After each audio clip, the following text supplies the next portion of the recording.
Oh, ladies and gentlemen, welcome into what will likely be, up to this point and possibly in the history of the channel, who knows, the longest reaction we will ever have, that we will ever do. I don't know. One way to find out. Thank you guys so much for being here, for clicking on the video, for showing up, stopping by, stepping on in, just being here. If it's your first time here, welcome. If it's your 1000th time here, welcome to a Long Song Saturday. And it's a long one.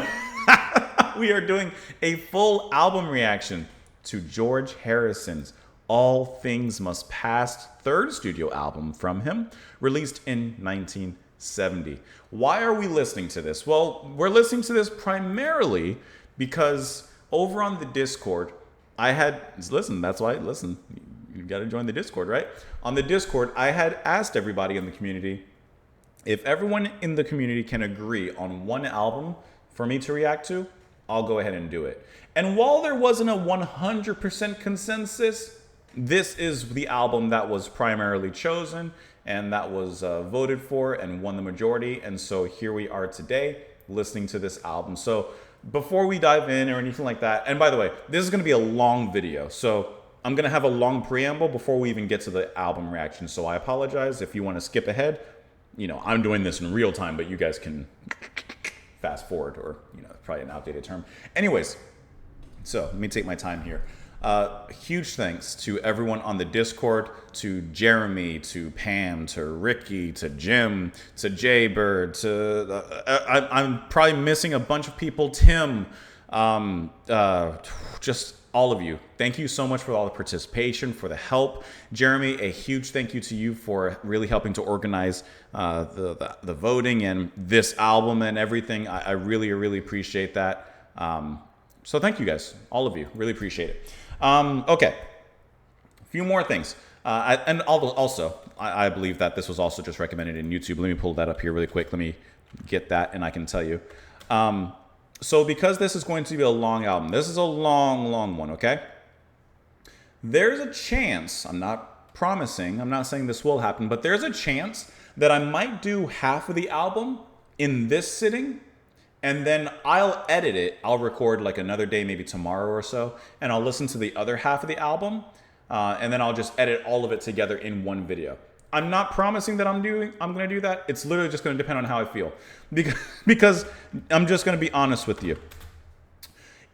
Recording for a very long time, at a certain point, you know, I get tired of talking, and I don't want my outlook or reaction to the album to be neutered just because I end up getting tired after 2-3 hours, however long this may end up being, and I get too tired so that I'm not even enjoying it. I'm just like, I just got to finish it. You know, I don't want that. So there's a chance that, who knows, maybe halfway in I say, okay, I'm going to end this recording session and then I'll record again tomorrow, but I'll edit it all together. So I just want to, put that out there just in case I decide to do that, but I'm not guaranteeing it. We'll kind of see how it goes.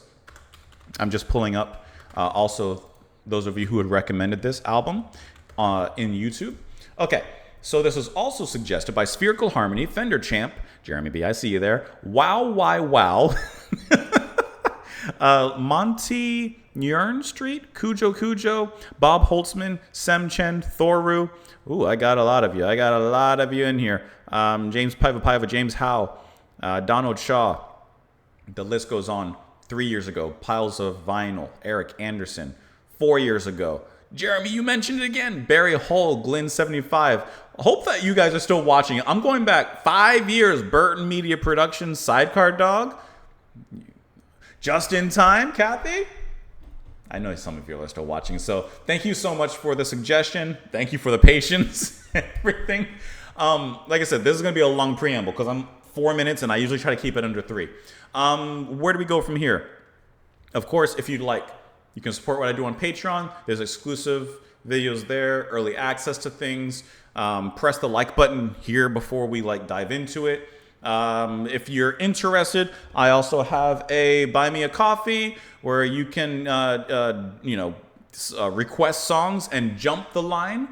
So, I always take recommendations and suggestions from my emails, from YouTube comments, from Discord, obviously, from all these places. But if you want to jump the line and get ahead, you got to pay a fee, but you can jump the line. It's like the Fast Pass here at Disneyland. Okay. I feel like there's something else I'm missing, but I feel like I've covered what I want to cover. Like I said, we're going to be here for a little bit. My wife has gone out. She's gone shopping with her cousin and her mom. So you and me, we got we have some time together. So really, really appreciate you once again, especially because we are going to be spending some time. I'm not rushing through the album. I want to spend some time in reading and learning, as you guys know, with the album listens and the reactions. So genuinely hope that you're here for it.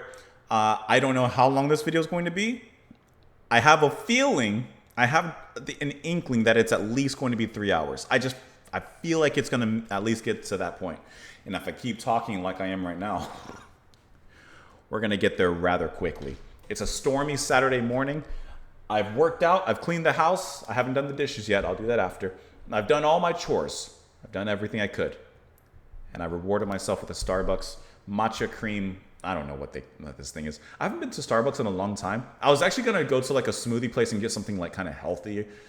I didn't feel like spending the money. So I had a gift card for this. So yeah, grab a snack, guys. Grab a drink. Grab something. And before we dive into it, I know there's a lot of before. Thanks to Jeremy once again, who put a lot together for this. He gave me a little bit of context for this album. I can't pull it up for you guys because it's over on Discord. But just to read exactly what he mentioned, just a brief context, in late 68, after recording the White Album, Harrison hung out with Bob Dylan and the band in Woodstock. He was influenced by not only the music they were making, but by their collaborative way of working. By now becoming a prolific songwriter in his own right, and inspired by his time in Woodstock, Harrison returned to London only to find himself largely treated as the third wheel in the Beatles. A month after they split, Harrison entered the studio and began work on this album. Work continued over 6 months with a stellar cast of musicians, including Ringo, Eric Clapton, Gary Brooker, Billy Preston, Peter Frampton, Dave Mason, Badfinger, etc. Used to only having 1 or 2 songs on Beatles albums, Harrison had a huge backlog of material, plus new tracks written in the wake of their split. He famously described the album as being like someone who has had constipation for years and then finally got diarrhea. No, thanks. Please? No, thanks. A little one. Yeah, no, thanks. Anyways, it's regarded as a 70s rock masterpiece. Spector produced alongside George, and it's very much a mixture of their two styles. Dylan and the band on one hand, and the big wall of sound Spector production numbers. It's also the album where George's beautiful trademark slide work becomes the predominant feature of his guitar playing. The original album came with an extra album's worth of superstar jams, which we will also cover here on the channel. Full album, full everything. So, hope you guys like the sound of my voice because you're going to be hearing it. Let us dive in. 8 minutes? Let us dive in. 8 minutes in. How many of you guys skipped? There will be some loyalty test within this video. I'm going to be checking up on you at 1 hour. Who's still watching? 2 hours? Who's still watching? 3 hours? Am I awake? Listen, without further ado, my friends, I really, really appreciate you. Thank you so much for being here. Sub 10-minute preamble. Let's dive in with the first track. I'd have you anytime, morning, PM, and somewhere in between. And as always, this sip of matcha cream frappuccino venti latte blah blah blah is to you. Let's have it. Let's have a good one.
sweet. Let me say it, let me play it, let me lay it on you.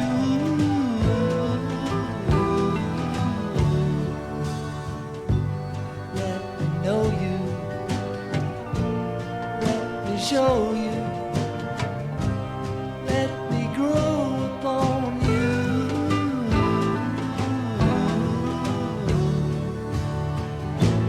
All I have is yours. All you see is mine, and I've got to hold you in my arms. I'd have you anytime. Let me I love in this. here. I know I've been here. Let me into your heart. That little sway at the end coming out.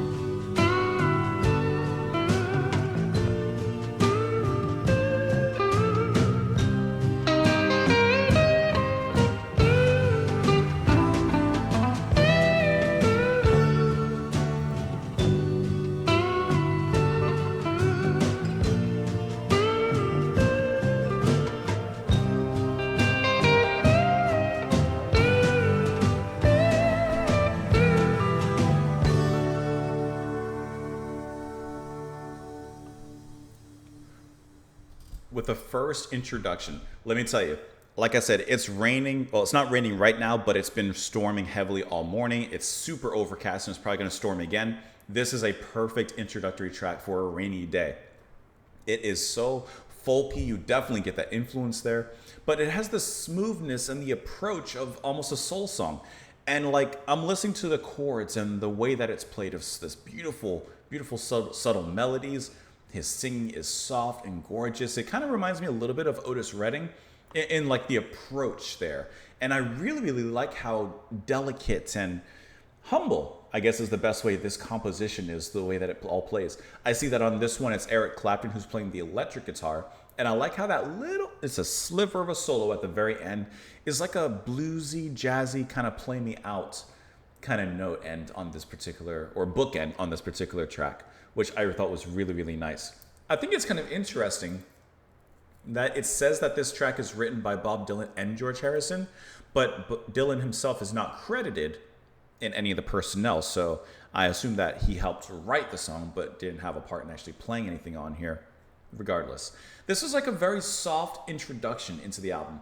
And one note that I really liked with Harrison's singing is on the end of his singing, like at the last line, he gave this little nice cascade that kind of reminded me of like a leaf falling off of a tree, and like how the leaf would kind of fall like this. The way that he came down on that particular note was just really gently and well done. It just felt good. This was a nice feel-good track to open up the album. Let's dive into these lyrics here, first of all. And by the way, as we're doing this, pretty much each of the tracks here, not pretty much, each of the tracks here also has its own Wikipedia page, which we'll, of course, be exploring for more info. So not only I can learn, but you can learn with me. Or maybe you already know, so you're just relearning. Let me in here, I know I've been here. Let me into your heart. Let me know you, let me show you, let me roll it into you. Or I'm sorry, roll to you. All I have is yours, all you see is mine. And I'm glad to hold you in my arms, I'd have you anytime. Let me say it, let me play it, let me lay it on you. Let me know you, let me show you, let me grow upon you. All I have is yours, all you see is mine. And I'm glad to hold you in my arms, I'd have you anytime. Let me in here, I know I've been here, let me into your heart. Now, on a surface level, you can very easily just read this as like a love song. You know, let me love you, let me be with you, blah, blah, blah, blah, blah. Yes. I don't want to say for sure, but I view this as kind of a fourth wall breaking meta song for us, the audience, listening to this album, and this being the first track. We have heard Harrison several times in the Beatles. We've already heard him. We've let him into our heart and our ears previously, but he's imploring us to kind of do so now in a different way than previously. I know I've been here because we have heard him before. Let me into your heart. Let me know you. Let me show you. Let me roll it to you. Let me offer you something a little bit more personal, directly from myself, not from me and the boys. You know, that's how I read that. Looking at this track, it says it was written by Harrison and Dylan. Of course, as the opening track, the pair wrote the song at Dylan's home near Woodstock in upstate New York. Its creation occurred during a period when Harrison had outgrown his role in the Beatles and Dylan had withdrawn from the pressures of fame to raise a family. So they both kind of felt a little isolated in a way, and so in a sense, I guess that drew them together.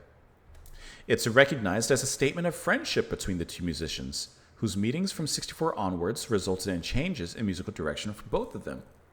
The song reflects the environment which it was written in, as Harrison's verses urge the shy and elusive Dylan to let down his guard, and the Dylan-composed choruses respond with the message of welcome. Okay, so Dylan wrote the chorus, is what I'm reading, and Harrison wrote the verses. So it's like a call and response within the song itself, it seems. It says it went against pop music convention at the time for an album opener. Yeah, it is a very soft opening. Features lead from Eric Clapton, with some strong public association that existed between Harrison and Dylan. Some critics remarked on the singer's presence on All Things Must Pass, even though he did not contribute to the album as a performer. Okay, so if we ever see Dylan credited, he's not actually performing anything. I gotcha. I was with Dylan at a party when he said to Mick Jagger, "Are you serious about what you write and play and sing? You can't be serious about your music." That gave me a handle on what happened to George in the Beatles. People who knew Bob would get this feeling. Take everything I've done and throw it out and let me start over again. Commenting on Bob Dylan's influence on Harrison. While Dylan was dismissive of the Beatles' landmark album, Sgt. Pepper's, Harrison remained an avowed fan of Dylan's work. Blonde on Blonde being the only Western music that Harrison took with him to India. Oh, that's high praise. Following the sessions from the White Album, Harrison worked in LA for much of November and October, producing the debut solo album with Jackie Lomax. Okay, I want to know more about this. Oh man, they get into the chords and stuff here. I don't have a huge, I have no, I guess knowledge of chords and stuff like that. So I'm sure it's interesting for those of you that know that stuff. It holds nothing for me. The lyrics reflect an approach regarding demonstrating love for his close friends that Harrison's widow Olivia had described as very unabashed, quite romantic in a sense, as well as a view expressed by Tom Petty, a fellow traveling Wilbury with Harrison and Dylan in 88 through 90, that Harrison was able to probe the notoriously elusive Dylan in a way that few others could. I like that.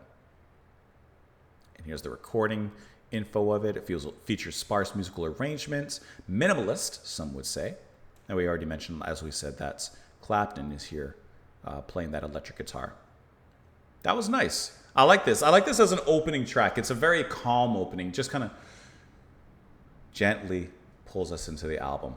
Let's go ahead and move on into the next track here, which, hold on, I got to get it all together here, is going to be My Sweet Lord.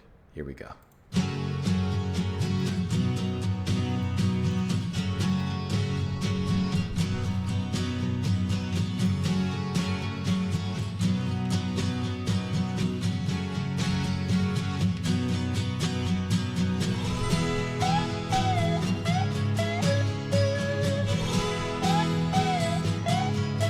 Singable line.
love that the drums came in. Yeah. It's like as he pleads, the music begins to enter.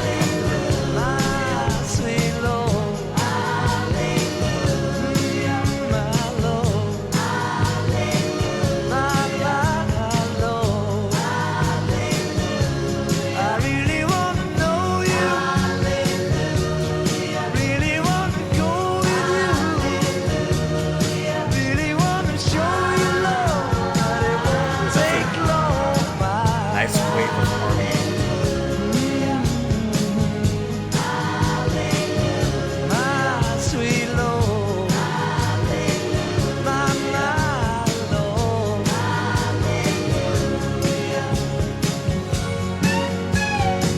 Is that clapping again?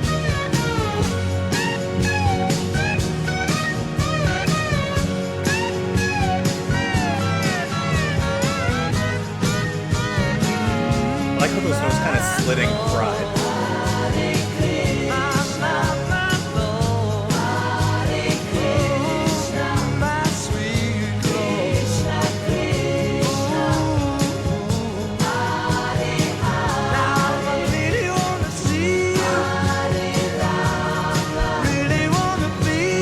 That's very Beatles-esque.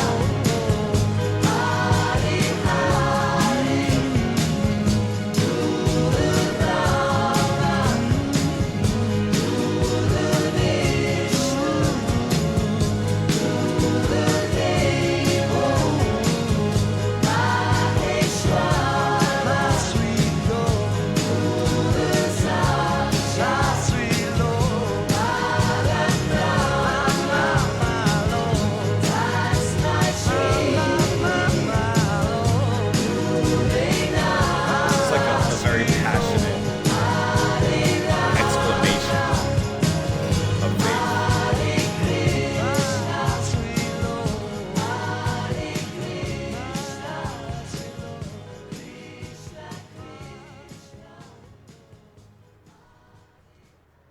So this is a track that is basically a worship song that begins acoustic, it begins in that folky lane, but then as it begins to grow and expand and new elements come in, it becomes like this overarching worship song with a lot more, not literally necessarily, but like almost this orchestral kind of symphonic feeling. You know, the choir of voices, that sounds very Beatles-esque on here, on the harmonies. You know what? It doesn't exactly say, because Harrison's credited with the backing vocals, so I'm assuming I guess he's just overdubbing with himself then in that case. Like, it's just really wonderful, and I love how they keep on repeating the same notes back there, but just changing the words as it goes. And one thing I really enjoyed is lyrically in the very beginning, you know, he's saying, I really want to see you, I really want to be with you, really want to see you, Lord, but it takes so long. And I like that beginning pleading, right? That religious pleading prayer. And, you know, he's saying, I really want to see you, I want to be with you, it's taken a long time. No, you know, I'm assuming, this is how I view it, well, because I guess you see the Lord and you go to heaven when you die, so it's going to be a while, hopefully, right? But I like how as he's pleading, there's these little hints and sparks of other sounds and melodies that begin to show up in the music. And then, I guess I'm kind of doing the lyrics and everything together here. You know, I really want to know you, I really want to go with you, I really want to show you, Lord, that it won't take too long, or my Lord. Or maybe he's also just talking about getting to know you, right? As that happens, that's when the drums begin to come in. And I really love that fade in of the drums and how you can hear them kind of marching in from the very back, and then before you know it, they're way up front with tambourine and extra accoutrement, and it really makes a nice entrance, especially when relating it to the lyrics and that actual approach that's happening. Now, something that I kind of thought was interesting here, when I'm looking at this track, the personnel rather, so there's something I find quite interesting, quite curious, some would say. Ringo is on the drums. Okay, we heard that he was going to be involved in this album. I like it. You have Alan White, drummer from Yes. But he ain't drumming. He's playing tambourine. How did Alan White not only get involved in this album, but how did he only get involved in playing the tambourine? I think, did he say like, nah, just let Ringo handle that. Just let me play on the tambourine a little bit. Then you have Gary Brooker here from Procol Harum as well. I'm just kind of curious. Oh, let me get back to the lyrics. Let me finish one thing before I start another. I really want, my Lord, I really want to know you, really want to go with you, my sweet Lord. Okay, so it begins in one way, and then it starts to change, right? As he's saying, hallelujah, my sweet Lord, it changes from my Lord to Hare Krishna, Hare Hare, Guru Brahma, Guru Vishnu, Guru Devo, Maheshwara. So that's when the Indian influence becomes more apparent, and it comes into the lyrics from, I'm assuming, his trip to India, right? So we're having a lot of like Vishnu, Hindu gods and goddesses. While I don't know exactly what's being said here, I'm assuming that it's all in relation to that. So I like how it's this big spiritual outcry, and I just like the way that he approaches that. But let's dive into these lyrics. Or not the lyrics, the info on this one. There's a lot on that one. There's a lot on each of these. So listen, I told you better get used to liking my voice because you're going to be listening to a lot of it. So interestingly enough, it says it was also released as a single, Harrison's first as a solo artist. By the way, I think when we looked at the Wikipedia article here for the album, it says it's his third studio album. I know that this is his first album. This is his debut solo album. So I'm actually unsure why it said it is the third studio album from him. Maybe he had some, maybe not albums, but something else before. Because I know that this is his debut. I don't know why. All right. It was the biggest selling single of 71 in the UK. In America and Britain, the song was the first #1 single by an ex-Beatle. Harrison originally gave this song to his fellow Apple Records artist Billy Preston. This version, which Harrison co-produced, appeared on Preston's Encouraging Words album. He wrote Sweet Lord in praise of the Hindu god Krishna. Okay, while it's intending the lyrics to be a call to abandon religious sectarianism through his blending of the Hebrew word hallelujah with chants of Hare Krishna and Vedic prayer. Okay, so he's like, let's bring it all together. Let's bring it all together. We don't need to break us up. We're all looking for the same thing. The recording features that wall of sound treatment and heralded the arrival of Harrison's slide guitar, which we heard in there. And that was so lovely. It kind of had like a, this is going to sound silly, but like a seagull-esque kind of sound, but a very pleasing sound. Seagulls kind of sound pleasing when you're by the beach and stuff. Why is my microphone falling? It's actually falling. What the heck, man? Okay. Sorry.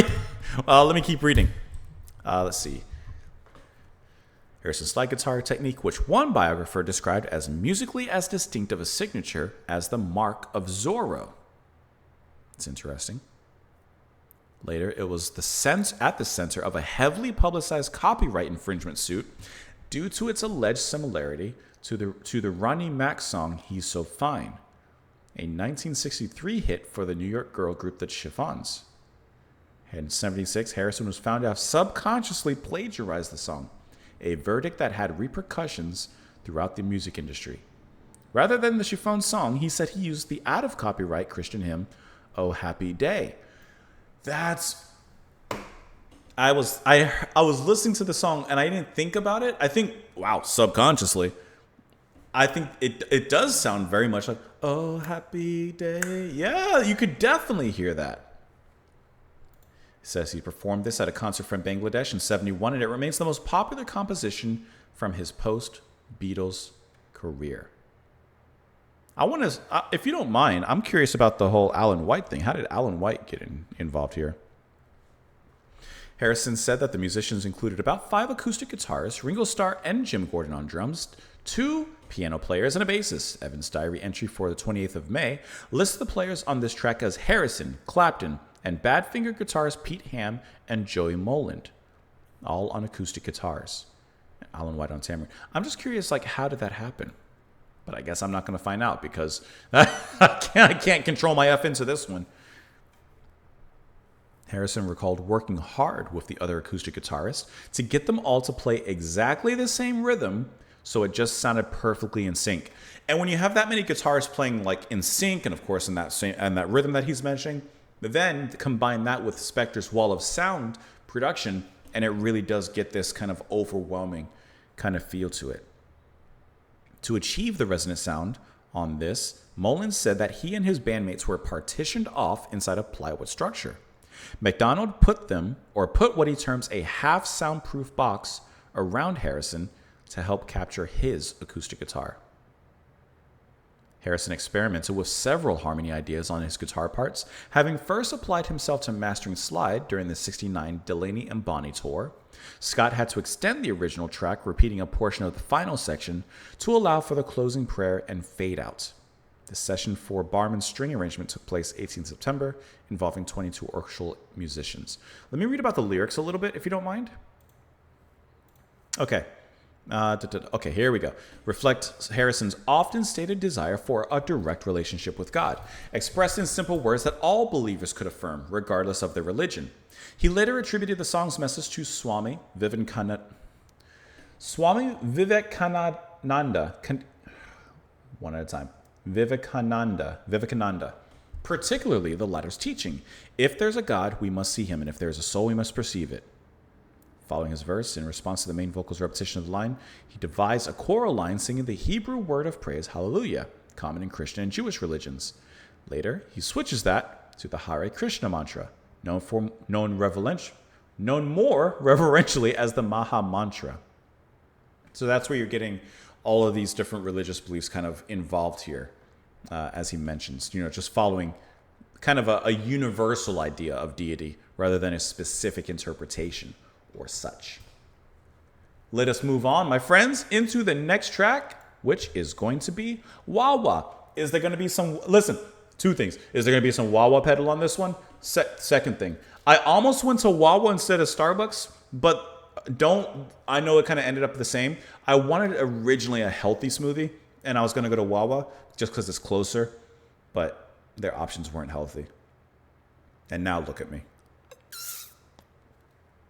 We're 3 songs in, and it's 30 minutes already. You're going to be here for a while. I mean, me too. But I hope you're having dinner or something. Hope you grab some water. Keep yourself hydrated. Here we go.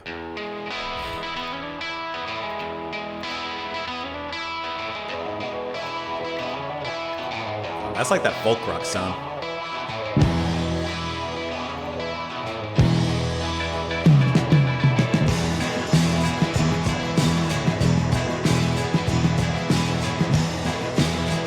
Take me down to the river.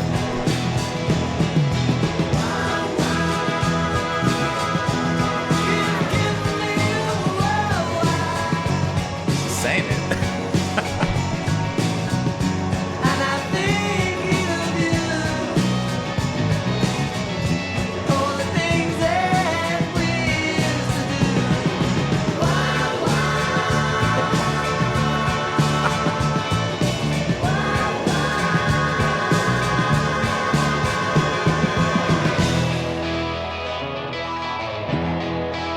This is a very cool guitar sound. All these different guitars. How smooth this sounds. You made me such a big star. Being there at the right time. Deeper than I. Wow, wow. Then notice that the singer very interesting. Like the key, right?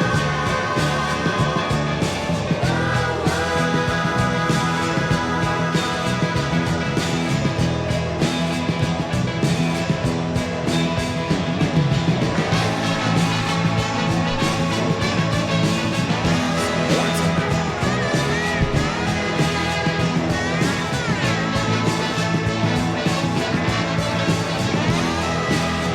This song definitely has fire. This is the most rock song so far.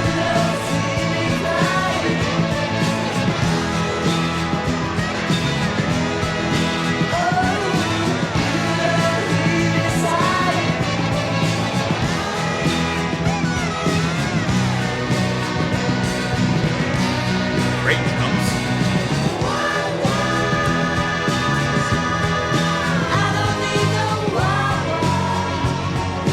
No wah-wah. I can do it without it.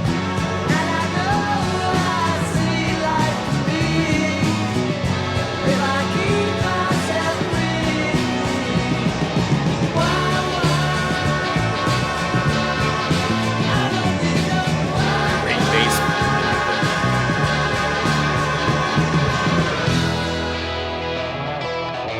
That's a good riff.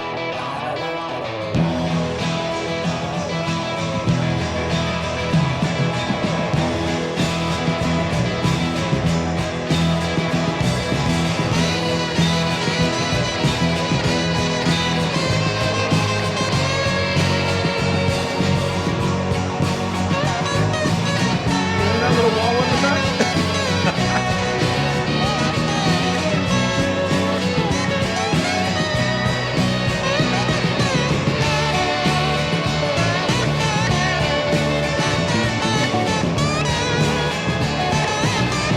Twiggly little guitar solo.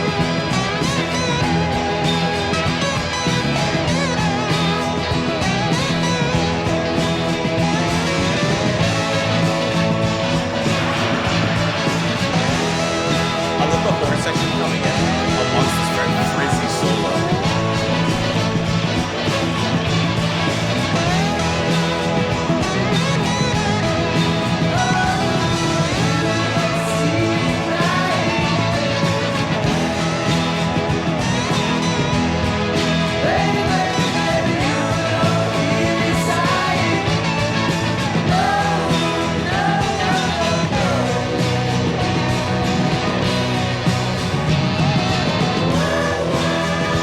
I love that.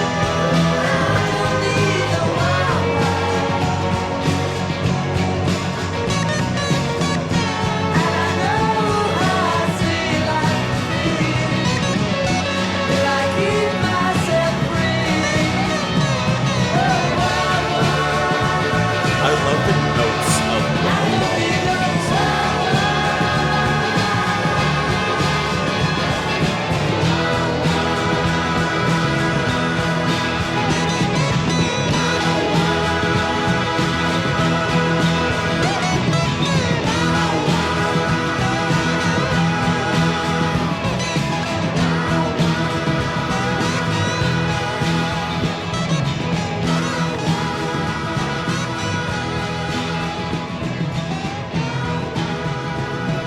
listen to the drums there at the end.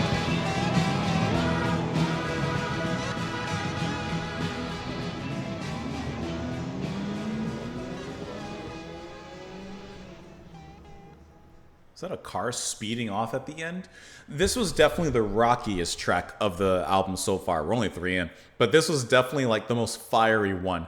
I love the repeated chorus of wah wah, and I love the actual notes that are sung. And then like the second time he goes lower, wah wah. Like it's just you know when it's coming, and each time that repeated line comes in, it's catchy. It's a unique chord structure or key change, or whatever you guys call it. Like it just sounds like very in place, out of place, fun, quirky a little bit. I love that. The drumming I thought was really nice, as well as some of the bass playing on here. On here, you're gonna have Ringo Starr once again on the drums, and then bass Klaus Vormann, who's been playing in the previous 2 tracks as well. But some of the fills, I really enjoyed what he was doing on the bass there. Here, I'm starting to really kind of get an acclamation for Spector's production and that wall of sound approach, because especially with the amount of guitars, you can hear it all, right? I mean, you have Harrison, Clapton, Pete Ham, Tom Evans, Joey Moland. You have 5 guitars. Look at my hand. You have at least 5 guitarists and guitars being played, and you get a lot of that friction, that sound here. But amongst that, you also have the saxophone, for example, in this track, played by Bobby Keys. The horns that come in from Jim Price. You have all these different elements, and it really is like a near distorted kind of wall of sound, like just a big tidal wave of tones, a mountain of melody. I'm getting it. Come on. Please clap. And it creates a really interesting kind of experience in which they're all satisfyingly muddled in there. You know, it's not like the singing is up front and the drums are in the back and the orchestra's on the sides, or you know, it's not like in that kind of production. It's kind of all in one, and it kind of reminds me a little bit of There's a Riot Going On from Sly and the Family Stone. In a sense, a production kind of somewhat similar to that. Either way, this song is great. I love how Harrison's singing in here. He's singing with a little bit more of a passion, an outward passion, an outcry. Like I said, this one definitely has some fire to it. That main riff that starts us off and carries through the track is really like twangy and fun, and it has a good movement and dynamics to it. And it kind of makes this like a folk rock song. It just has a really good energy. I love the horn arrangements, especially on the back half as those come in, and how Harrison's guitar, well, I see it's Clapton also playing electric guitar. I'm assuming that's Harrison taking that solo on the back half, though. And I like the tone of it. It kind of reminds me of how Mike Oldfield would come up with his guitar tone, and how it's, I think there was a specific name for it, like double tracked, double speed, sped up, and there was a way that Mike Oldfield, I can't remember exactly how, got his particular tone. And I kind of feel something similar here. It just feels a certain way that kind of cuts through everything. And especially with the production as it is here, it's very interesting how it cuts through on everything here. There was a lot of guitar to listen to in here. Let's take a look at the lyrics, though. Wah, wah. My voice can't carry that. You've given me a wah-wah, and I'm thinking of you, all the things that we used to do. You made me such a big star, being there at the right time, cheaper than a dime. Wah wah, you've given me your wah wah. Oh, you don't see me crying, you don't hear me sighing. I don't need no wah wah, oh. And I know how sweet life can be if I keep myself free. I don't need no wah wah. So as I'm listening to this and, you know, reading the lyrics, of course, at first I was thinking about wah wah like like the guitar. But I think he's just talking about crying, right? You don't see me crying, you don't hear me sighing. He don't need no wah wah. He doesn't need your wah wah. He doesn't need any of that. Even though I'm gonna be getting a lot of that later. But like he doesn't need all that. He knows how sweet life can be if he keeps himself free. You don't see me crying. You don't hear me sighing. I don't need no wah wah. Wah wah. I don't need no wah wah. So let me look at the info on this track here. We're sliding, we're scrolling.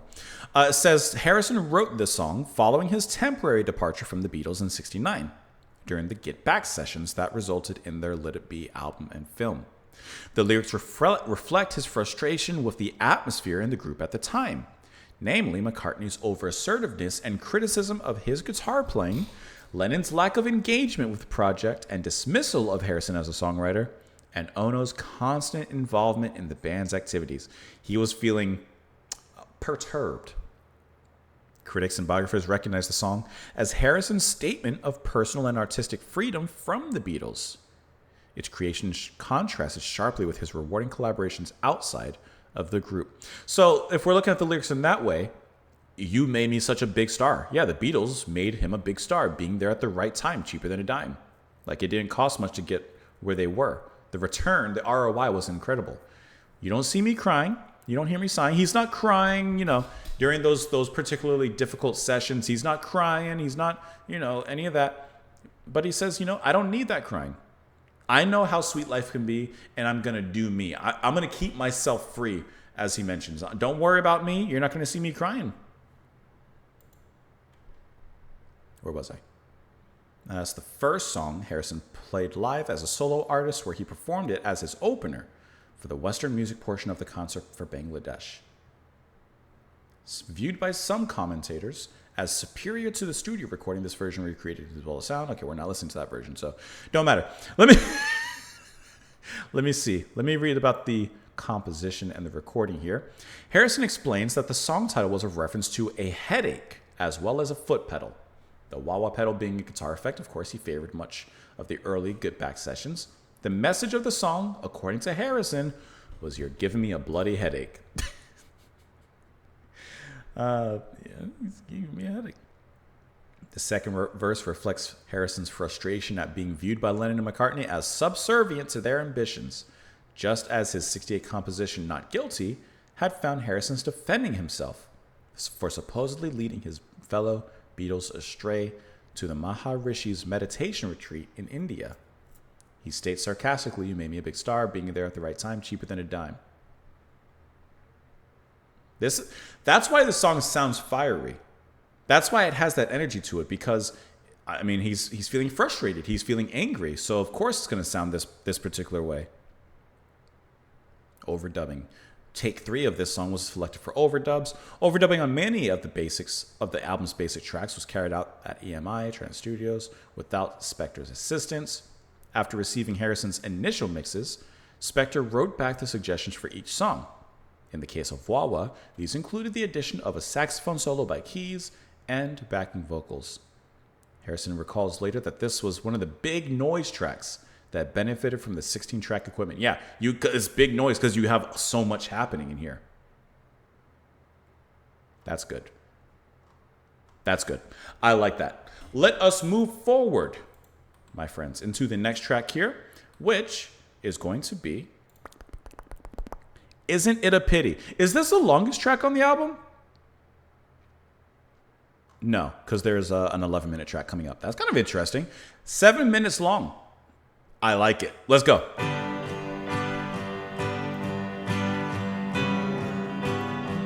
And I guess this is version 1, by the way.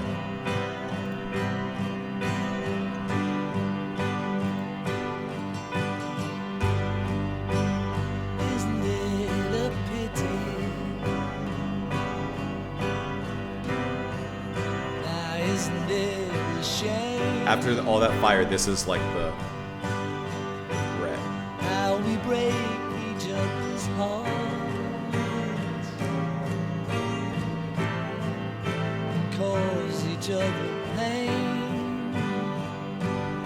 This is that breakup song. How we take each other's love without thinking anymore.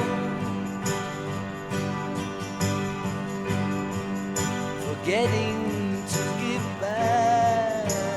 I like that little warble that it's on the end. Isn't it a pity?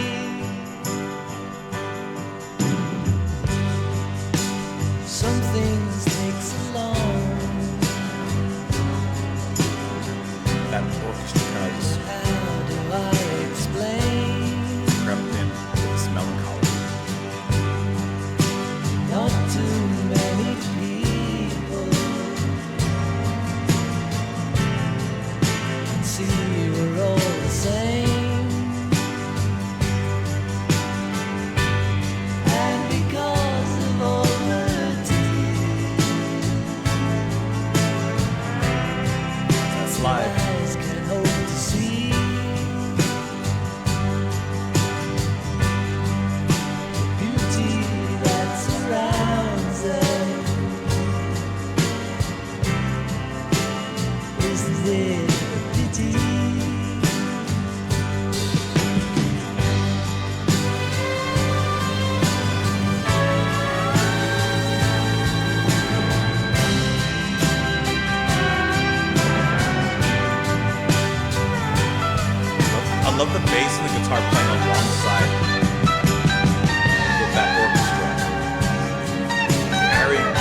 gently weeps.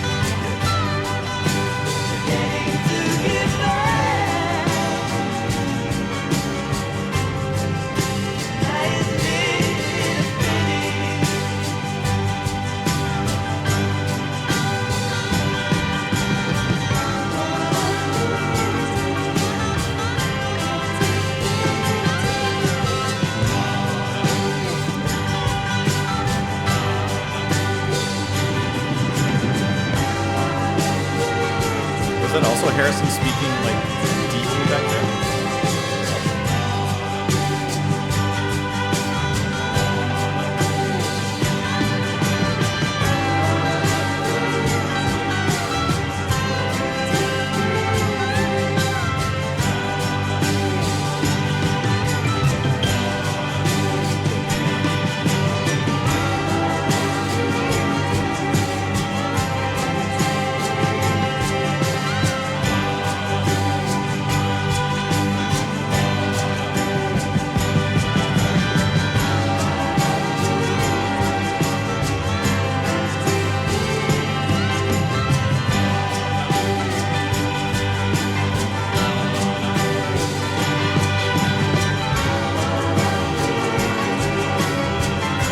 This is like to me the enveloping feeling of that sorrow.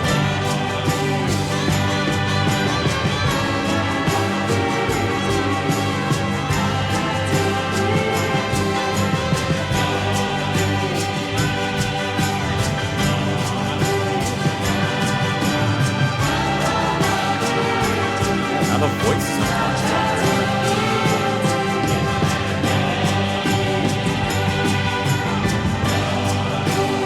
Great passionate build-up.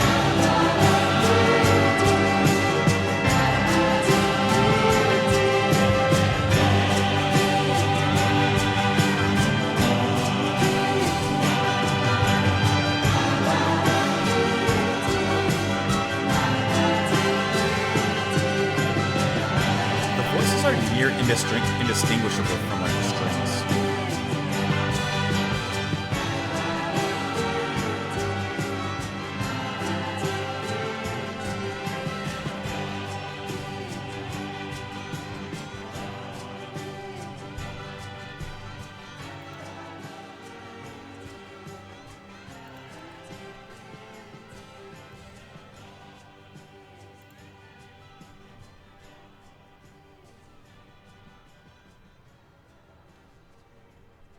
So this ends the first side of the album, and it ends it in this beautiful, big, and yet sorrowful, melancholic orchestral piece of pop music. And it's so wonderful how enveloping that music is here. The orchestra, as that begins to creep in, because I mentioned when it first came in, it was like a little level of fog. You know, like when a little bit of fog just begins to creep, and it's very low to the ground, you know, it's just a little fog on the ground. But then by the ending of this track, that fog has become this big overarching mist, that's just covering every single thing in view. And I love how powerful it becomes, but I also love how it's not just the orchestra that's doing that, it's also the other voices, this choir-like sound that's coming in from that fog, almost like distant voices somewhere in the mist that you can't see the source of what's causing that voice and that vocal, but you know it's out there somewhere. And I like how it's all buried in this very deep mysteriousness. If I had written this out, if this was a written review, you would have seen the pun. But it's audio, so I had to emphasize.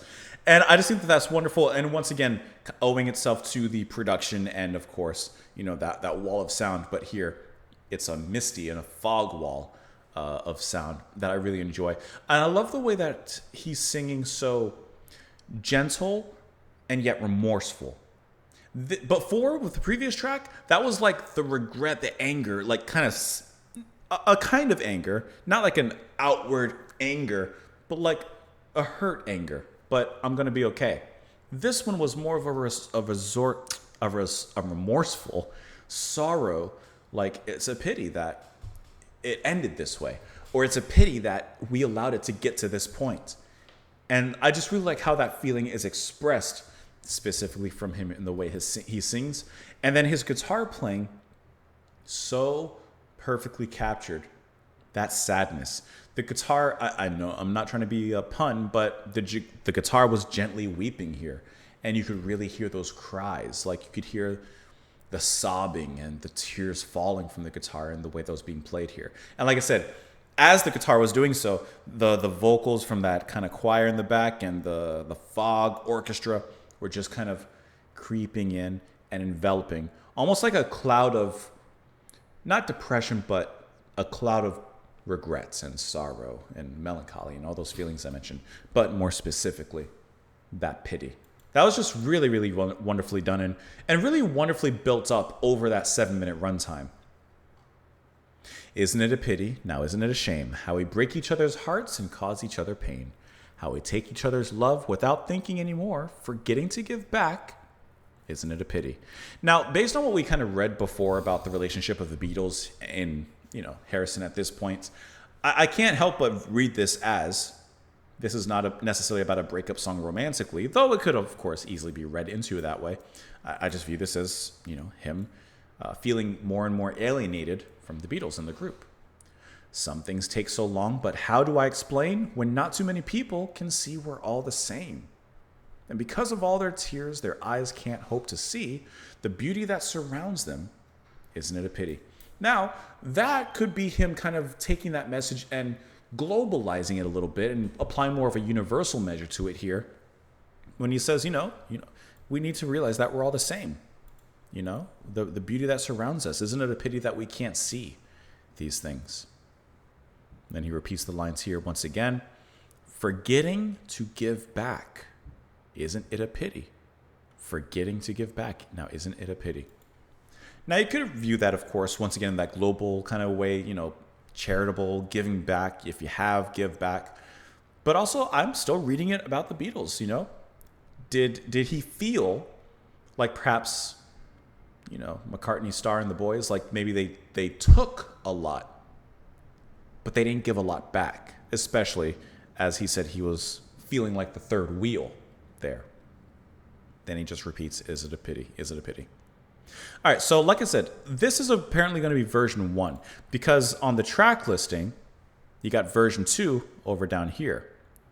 So we'll have to remember this as we get to that point. But for now, of course, there's 2 variations. One is well-known 7-minute version, which we just listened to. The other is a reprise entitled version 2. Harrison wrote the song in '66, but it was rejected for inclusion on releases by the Beatles. Is that kind of ironic?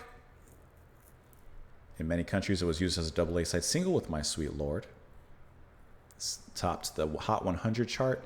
It reached number 1 as the preferred side in Canada. It's one of his most celebrated compositions, described as an emotional and musical centerpiece of the album. I wouldn't call it a centerpiece because it's literally not anywhere near the center of the album, but I understand what you're going for.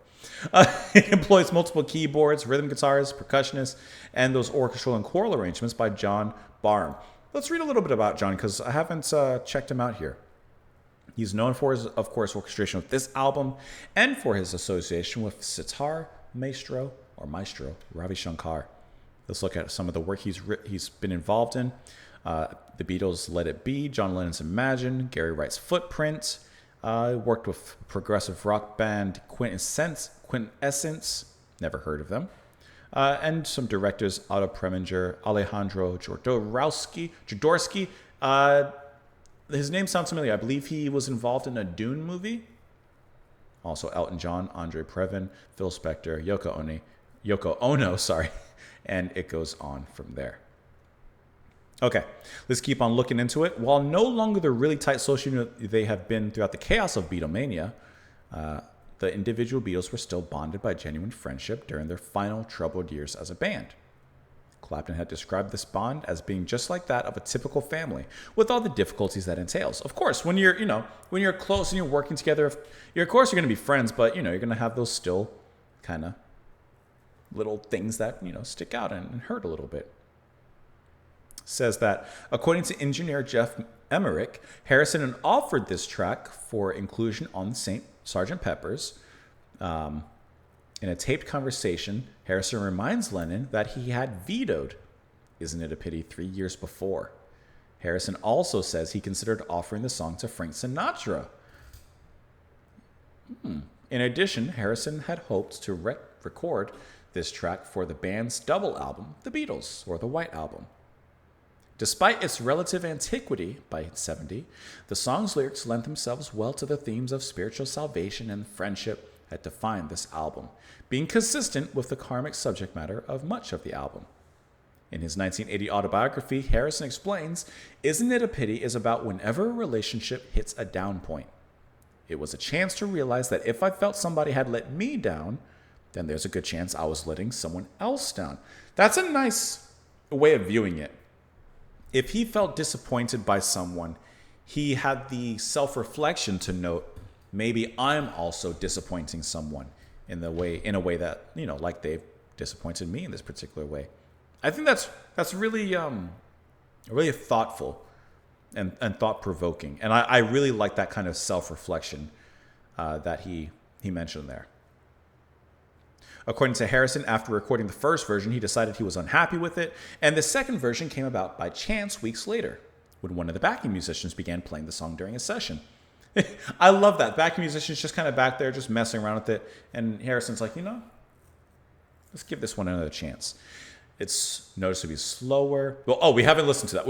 I don't want to talk about the second one. We haven't listened to it. I don't want to spoil myself. Having suffered in the Beatles at McCartney's habit of dictating how each musician should play, Harrison allowed the contributors to this album the freedom to express themselves in their playing. I like that. Badfinger guitarist Joey Mullins said that Harrison directed the sessions and was unassuming and patient. He'd come over to us, bring the guitar over, and say, okay, this Isn't It a Pity? He'd go through the song with us once or twice, show us the changes. George used all those diminished chords. We learned as we went, and generally, after 2 times through the song, we had a really good idea of how it went. Harrison played multiple guitars on the recording, while 3 members of Badfinger provided the ambient acoustic guitars typical of that wall of sound. I like that. I like how the direction was gentle.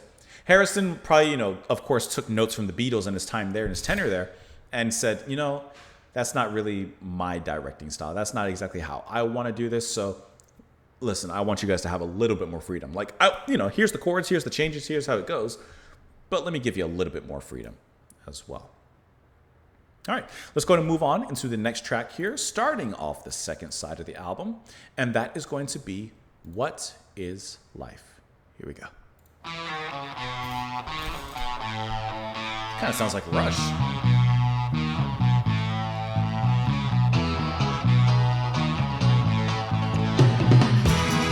Oh, that's a cheerful, choppy guitar.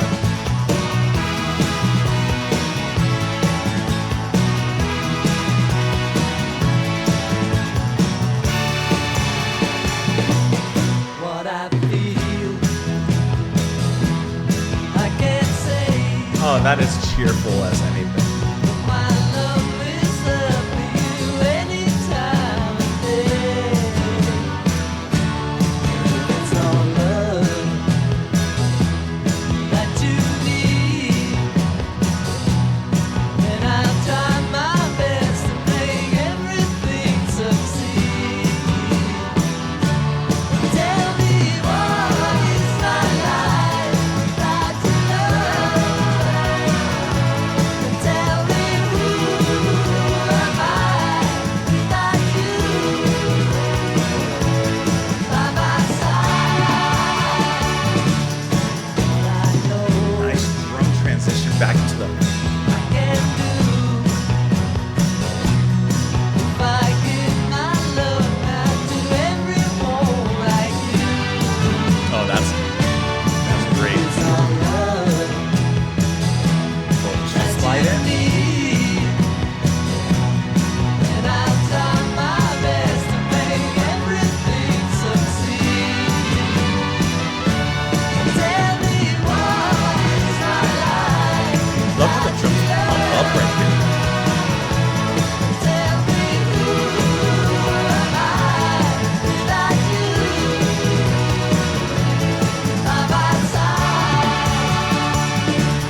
This sounds like Rush a little bit, that part.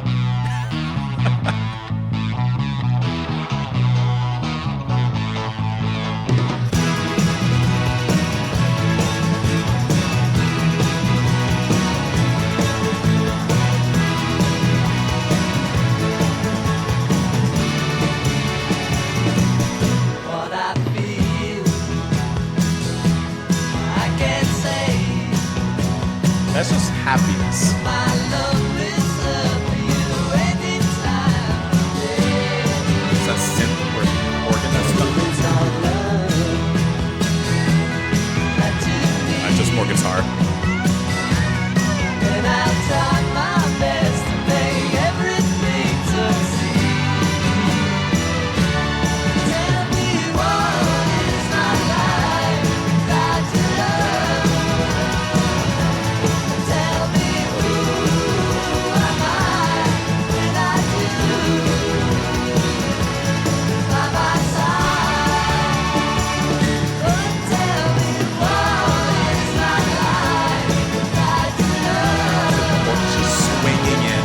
Tell me who am I without you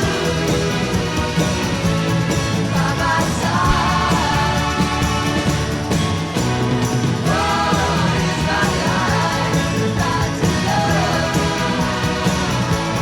Tell me who am I without you by my side? Tell me what. Love that drum part.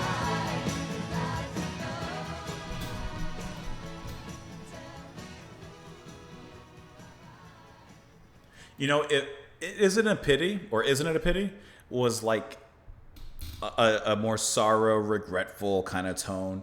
This completely takes away the night darkness of that track and brings in the day. This is Here Comes the Sun. This is energetic, sunny, fun, happy, like bouncy track. I love how like fun it is. I like how I can almost imagine Harrison smiling while singing this one. Everything is so really like really just beaming with a radiance and positivity in here. And you can feel that energy, I think, in the musicians playing, from, of course, all the guitars in there. The drumming, especially on here, you're going to have drumming Jim Gordon on the drums here from Derek and the Dominoes. And like, it's just so like fun. I love the drum part where he goes, on my side, and then so smoothly, just smoothly transitioning back into that section. I love that. It has that drive to it. It has that push, and I just like how he pushes that section along. The orchestral elements return here, and now this time, instead of long, sorrowful, sustained moves, here they're cutting, they're jamming. There's life to it. There's a passion. It's just really, really well done how that comes through in this track. But I gotta say, I think that the drums from Gordon really made this track really incredible for what it was. And of course, Harrison sounds great. Like I said, I can imagine him smiling and singing this one. His guitar sounds great. It's just a really fun. Like I can see this as like you got like your bonus in your paycheck. And you leave work, and man, are you driving with just an extra pep in your step, as they say. Let's look at these lyrics here. What I feel, I can't say, but my love is there for you any time of day. But if it's not love that you need, then I'll try my best to make everything succeed. He says, I don't know what I feel right now, but it's good. I don't know what you need right now, but if it's love, oh, I got spoonfuls of it. And if it's not love, well, I'll do whatever else you need. Like, I got everything you need. Tell me, what is my life without your love? And tell me, who am I without you by my side? Now, this one, I think you can also look at two ways. I think, of course, once again, you can just look at it as a simple love song, a romantic song. Sure. Yeah, very nice, very nice. But you could also view this, once again, from his alienation and feelings from the Beatles. I don't think that he's necessarily saying, like, I need to be with the Beatles or them. But I think that there's a question, if I'm not one of them, who am I? And perhaps in a larger way, that is what this album represents, Who am I just as myself, not as a Beatle.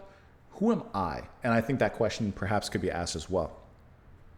What I know I can do if I give my love now to everyone like you. But if it's not love that you need, then I'll try my best to make everything succeed. So lyrics are pretty straightforward here. They relatively repeat for the most part as well. But I like how there's a word that I believe starts with an A. He just feels so inspired and he's encouraging in his lyrics here. And I really like how he's sharing that, with whoever this person may be. He's feeling charitable with his happiness. Let's look at the Wikipedia article, of course, for this one. It says in many countries it was issued as the second single from the album, and it became a top 10 hit in the US, Canada, and other places as well. It says, let's see. Harrison's backing musicians on the song include Eric Clapton and some other people, Delaney and Bonnie and Friends Band, with whom he had toured during the final months of the Beatles. And we got some more stuff that we're already familiar with. It says it's one of several Harrison love songs that appear to be directed at both a woman and a deity. I didn't even read it in a spiritual sense, but maybe that's my fault. But I guess I can see it that way. I can see it. It's appeared on many soundtracks for feature films, including Goodfellas. I love Goodfellas, and I cannot imagine where this song is played in Goodfellas. I can't even picture it. Where would this song be played in Goodfellas? Patch Adams, never seen it. Big Daddy, saw it a long time ago. Away We Go, This Is 40, Instant Family. I really can't picture where this song would be in Goodfellas. I'll have to look that up real quick. Let's see. Even before his temporary departure, their Apple Records label was an emancipating force for Harrison from all creative restrictions imposed on him within the band. George Harris has written of Harrison's journey as solo artist beginning in 1968. Okay, we don't need to read all the history. You already know all that. I want to know about the song. Described as Motown spiced. I can hear it a little bit. The lyrics have a universal quality, being both simple and uplifting. Their meaning has caused some debate among biographers and music critics as to whether it should be viewed as a straightforward love song or a devotional song, like many of his recordings. I mean, I can see where it can be both.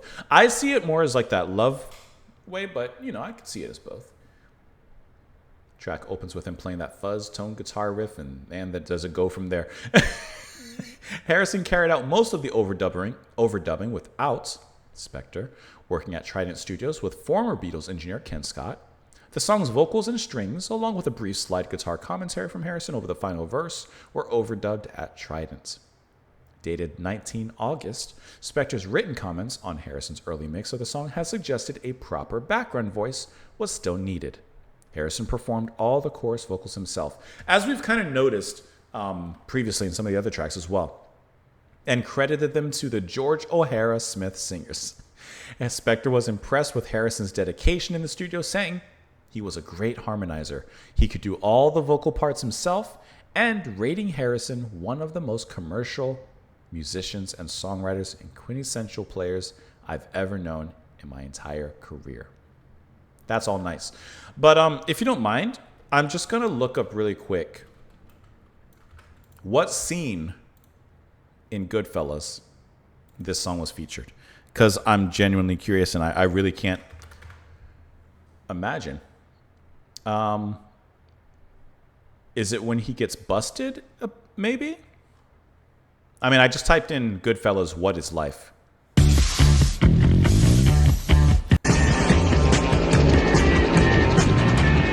Painful. Somewhere makes a couple stops.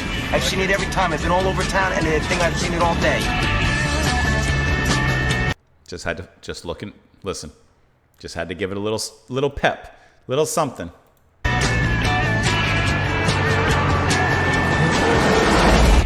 See, I was cooking dinner. Such a good movie. Such a good movie. I saw that the helicopter was gone. Mike, keep an eye on the sauce, all right? Stay here with your Uncle Mike. Such a good movie. Okay, we're not here to watch the movie. All right, let's move on. Sorry. Let's move on into the next track, which is going to be If Not For You. And I also see that this one is credited to Dylan. let's go ahead and give it a listen. If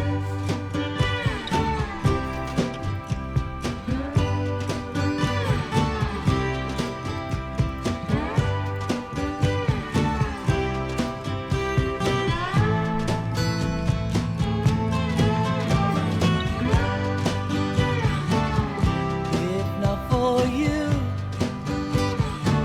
babe, I couldn't even find the door. I couldn't even see the floor. Can't do nothing. I'd be sad and blue if not for you.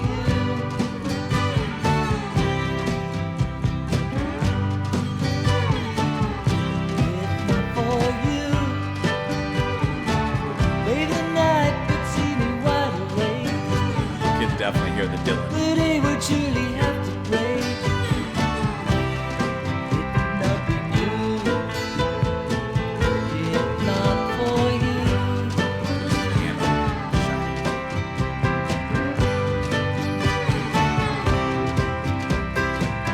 If not for you, my sky would fall.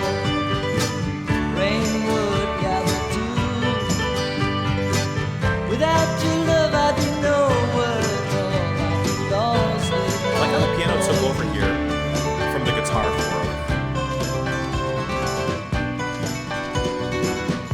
if not for you. It's well crafted. The winter Organ. would hold no spring.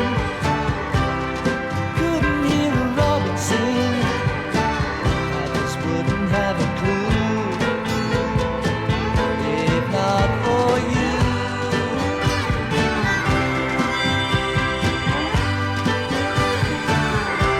Some harmonica too.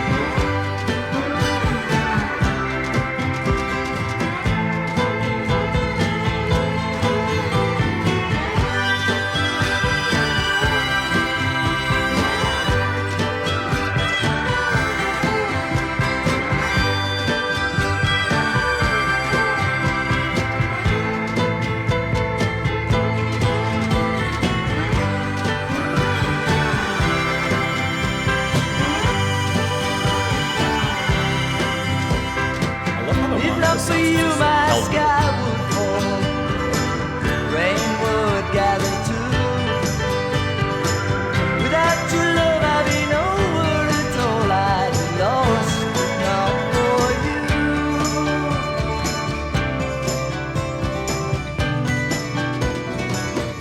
If not for you. Every time he comes back, there's something that like, pops out. It's hard here. Couldn't hear a robin sing. I just wouldn't have a clue. If not for you. Not for you.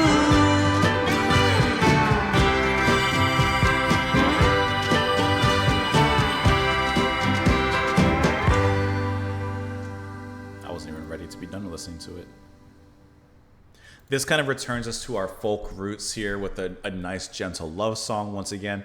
I love once that like the guitar sounds, but I love how every time that the music stopped, gave us that pause and came back in, there was almost like something new filled with excitement to allure us in. So like at the very end, the guitar, when that came through, was like really nice. I like how in the second verse, the piano came through, kind of not kicking out, but pushing the guitar back a little bit. And that piano was like kind of showing like the heart at that point. And I just really like how there was this really nice dynamic between all the musicians there, where they shared the stage, but also would like kind of introduce the next person. You know, it was like, I guess like it was like being at a concert and, you know, the opening band goes up, they play their set, and they're like, thank you for watching. We know who you're here for. You're here for band X. And, you know, here they come, you know, next band. Like they introduce and they bring forward. So like in the first to second verse, the guitar took mainstay of the first verse, but then you hear the piano kind of creep in a little bit at the ending of the first verse. And then moving to the second, that piano fully came in on stage. So it was just a really nice balance when it comes to the structure and composition of everything there and how it all moved. I do see here when I click on the article that I guess this is actually a Dylan original and that Harrison covered. this song, which we'll, of course, dive a little bit more into the info there. But I love the little bit of swell of the organ there. The harmonica also made a nice appearance. And it was really just like one sustained note, really, from the harmonica. It wasn't like a lot going on there, but it was just a nice texture just to literally blow into the music and, you know, create a nice little additional color to the music here. Let's look at these lyrics, which I also really like the lyrics here. If not for you, babe, I couldn't even find the door. I couldn't even see the floor. I'd be sad and blue if not for you. If not for you, babe, the night would see me wide awake. The day would surely have to break. It would not be new if not for you. If not for you, my sky would fall, rain would gather too. Without your love, I'd be nowhere at all. I'd be lost if not for you. If not for you, the winter would hold no spring. Couldn't hear a robin sing. I just wouldn't have a clue if not for you. Listen, this is a very straightforward love song, but it's very poetically spun and sang and nicely written. My sky would fall, rain would gather. Without your love, I'd be nowhere at all. I'd be lost. I like the line, there would be no hope of spring. The winter would hold no spring. It would just be cold, lonely, snowy. Couldn't even hear the robins sing. There wouldn't be any hope. But with you, there's always hope. There's always life right ahead. Now, when I clicked on the Wikipedia, it brought me to this. Here we go. Harrison's version right here says he first taped a solo performance of the song when previewing material for his co-producer Phil Spector. Recorded in late May, this recital also includes Dylan's "I Don't Want to Do It" and the Harrison-Dylan collaboration "Nowhere to Go," both of which originate from Harrison's time in Woodstock. The basic track for Harrison's formal recording was recorded at EMI. Harrison created a characteristically melody-centric version of the song, which more clearly defines its verse and bridge, and eschews Dylan's preference for spontaneity in favor of oral pleasure. It features multiple guitars, slide guitar, as we mentioned. Of course, you have that organ that comes in. It says Peter Frampton plays one of the acoustic guitar parts on the song as well. And you got harmonium, piano, and organ. Now, I know, like, obviously they had a relationship at this time, Dylan and Harrison.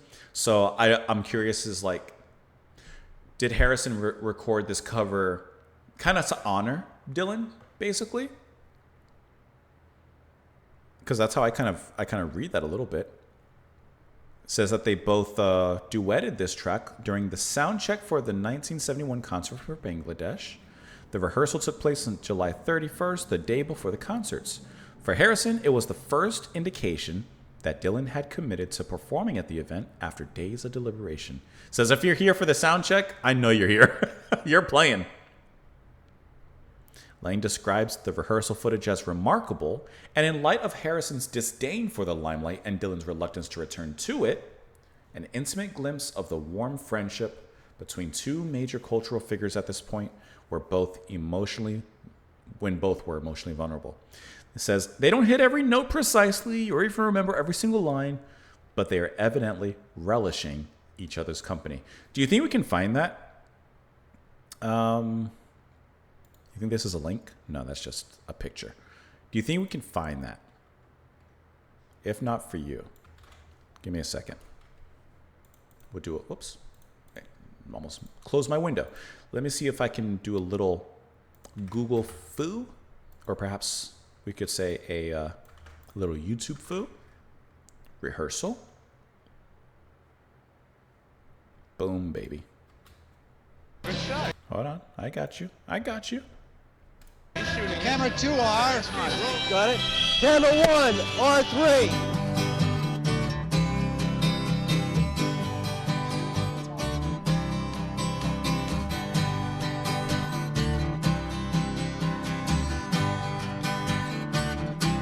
If not for you, babe, I couldn't even find the door. Couldn't even see the floor. I'd be sad and blue if not for you. That is so good to see. If not for you, even the night would see me wide awake. The day would surely have to break, but it would not be new. If not for you,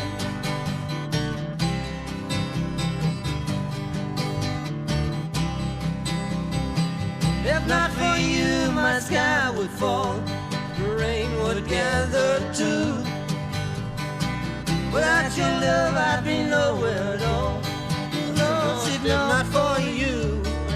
Isn't that cool to see like this behind the scenes footage of two legends? If not for you, winter would hold no spring. Couldn't hear a robin sing. This wouldn't have a clue. If not for you.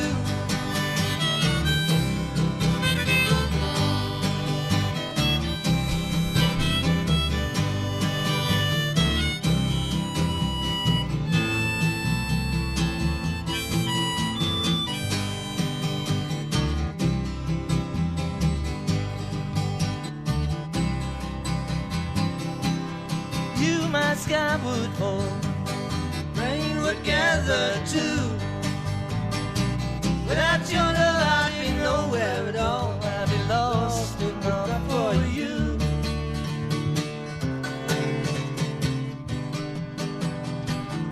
If not for you, the winter would hold no spring. You wouldn't hear a robin sing. Wouldn't have a clue if not for you. They sound great together. If not for you. If not for you. Not for you.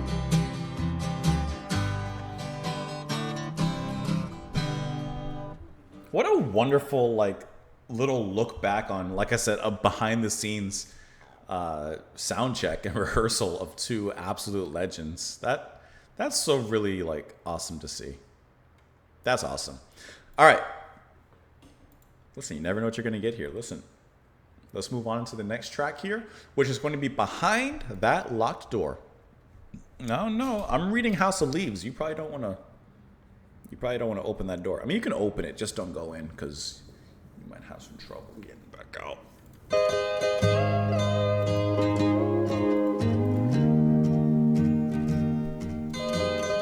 That is sweet, kind of country-esque. Why are you still crying? Yeah, that's that Pain is slow not. country. Please forget those teardrops. Let me take them from you.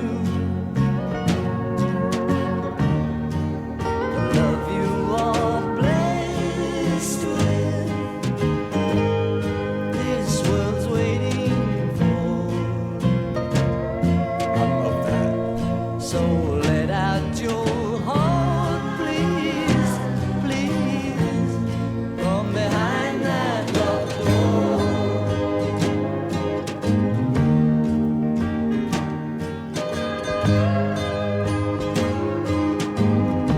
Calm, sweet. It's time we start smiling. What else should we do? I love that slide. It just sounds so This short time, gonna be here with you, and the tales you have told me, from the things that you saw, makes me want out your heart, please, please, from behind that.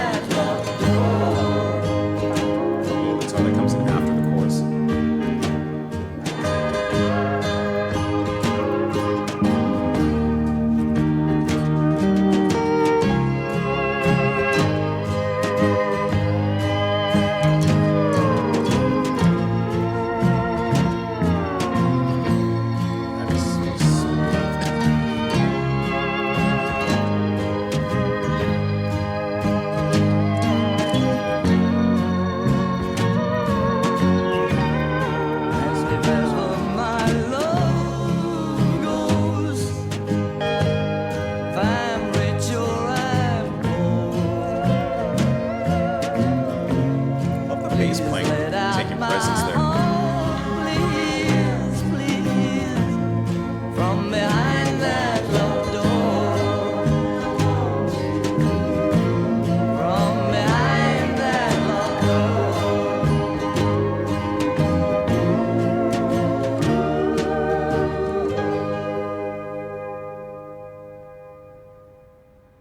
Okay, we're like a decent amount of way through the album. Not like very far. Not even halfway. We're decent in. But I feel like this is one of my favorite songs so far that I can immediately say that about at this point. I don't know what song lies at like everyone's top list from this album or anything like that. But this is one of my favorite songs that I've heard. I love that kind of slow country burn of a song this is. I like how slow and emotional and heartfelt it is as he pleads with this person like, I just, unlock your door to your heart. Unlock it. Let me take a peek in there. It's okay to be vulnerable around me. Like that feeling of it's safe to be around me. That feeling of shelter, I think comes through really nicely. I love how, once again, just to reiterate, I love that country-esque slide guitar. I like that in general. And here it just sounds so wonderful. The way that the organ also comes in was just really wonderfully done. It has just a beautiful sound to it. I love the way that the notes move on the organ, specifically in this track. And then the bass playing on here was really nice. And I especially noticed it on the back half of here. It just sounded really, really nice. That's, once again, Klaus Vormann on this one. Like, it was like in the first half, he was kind of playing with the song. Second half, he was given a little bit more movement to play around a little bit while still capturing the essence of the song, while still capturing the heart. But I thought that this was just a really pleasing track to listen to. And this is the kind of track that I wish went on longer. Because, man, it's just, to me, it's a short piece of mellow perfection. I really liked how this sounded. Why are you still crying? Your pain is now through. Please forget those teardrops. Let me take them from you. I like that. Let me take the pain. Let me take it away from you. The love you are blessed with, this world's waiting for. Like, you have love.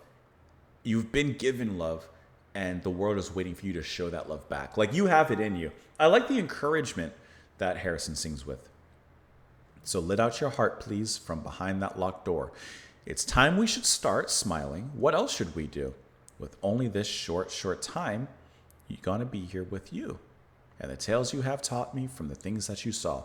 Like those experiences that you had, thank you for taking the time to share them with me. And I'm going to learn them with you. I'm going to be here with you. Makes me want out your heart, please, please, from behind that locked door. And if ever my love goes, if I'm rich or I'm poor, please let out my heart, please, from behind that locked door. So first he's talking to someone. Why are you still crying? Your pain. But then here he brings it to first person, to himself. If ever my love goes, if I'm rich or poor, please let out my heart. So I like the perspective change. And he says, just as I'm doing to you right now, if I ever find myself in this same situation, please help me get out of that and unlock my heart. I really like that. I love that change in perspective there that happens. Looking at this particular track, it was written, my thing is so creaky. It was written in August 1969 as a message of encouragement to Bob Dylan, who was making a highly publicized comeback to the concert stage, accompanied by the band, with a headline performance at the Isle of Wight Festival. It's a rare Harrison composition in the country music genre, and the second song dealing with the friendship between him and Dylan. Its lyrics address Dylan's elusive nature and reflect the high regard in which Harrison held his work. I really like that. Like, that even shows further, especially from the video we just watched, that even shows further their friendship and their relationship with each other, Like, come out, like, open your heart up. And if I find myself in your situation, help me open my heart out, or open myself up. It was recorded in the early 1970s, shortly after taking part in a session for Dylan's New Morning album.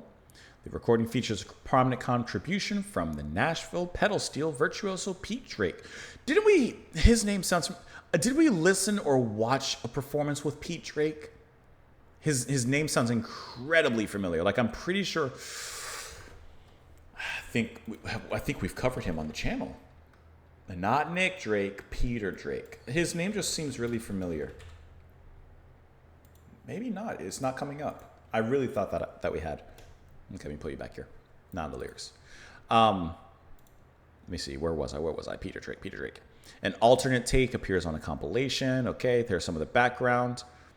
Harrison gifted Dylan his vintage Gibson J200 acoustic guitar before the show, and was then taken aback that Dylan arranged for Hare Krishna mantra to be played over the PA before he and the band went on stage.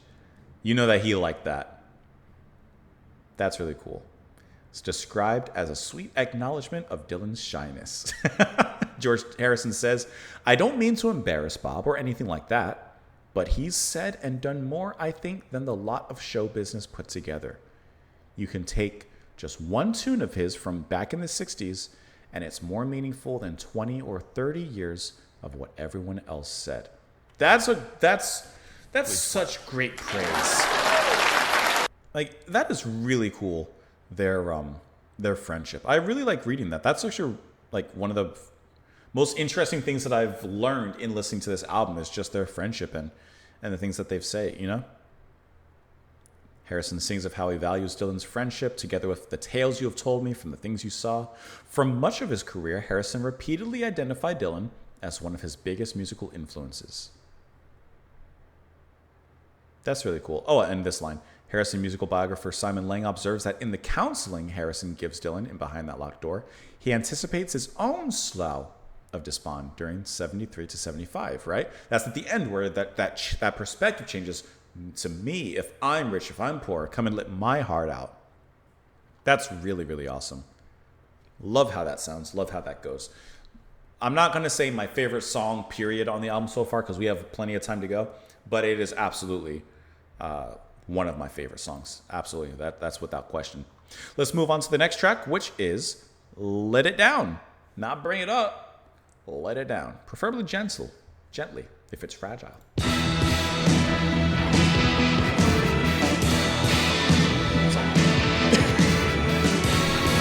Oh, this is bold and brash.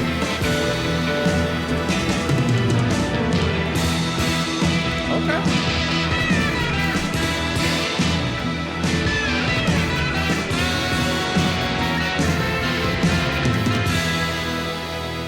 What an entrance.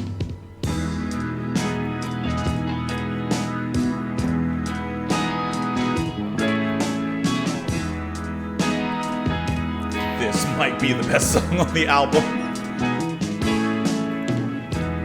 Though you sit in another chair, I can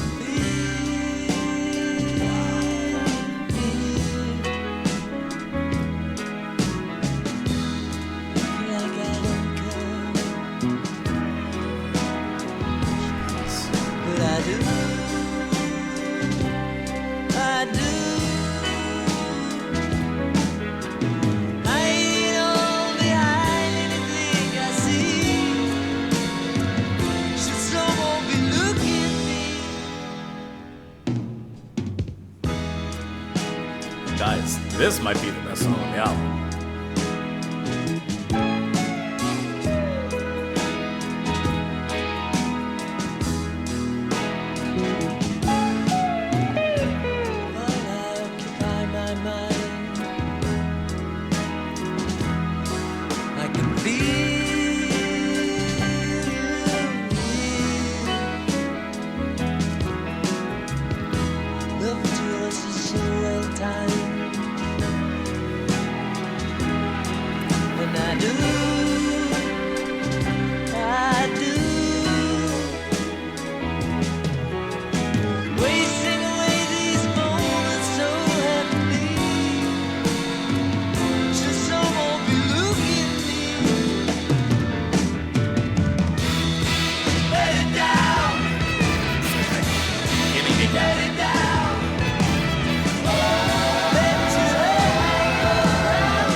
This is perfect.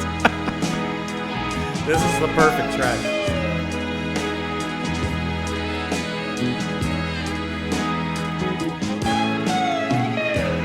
While you look so sweetly and divine, I can feel you near. See your eyes are busy kissing mine, and I do.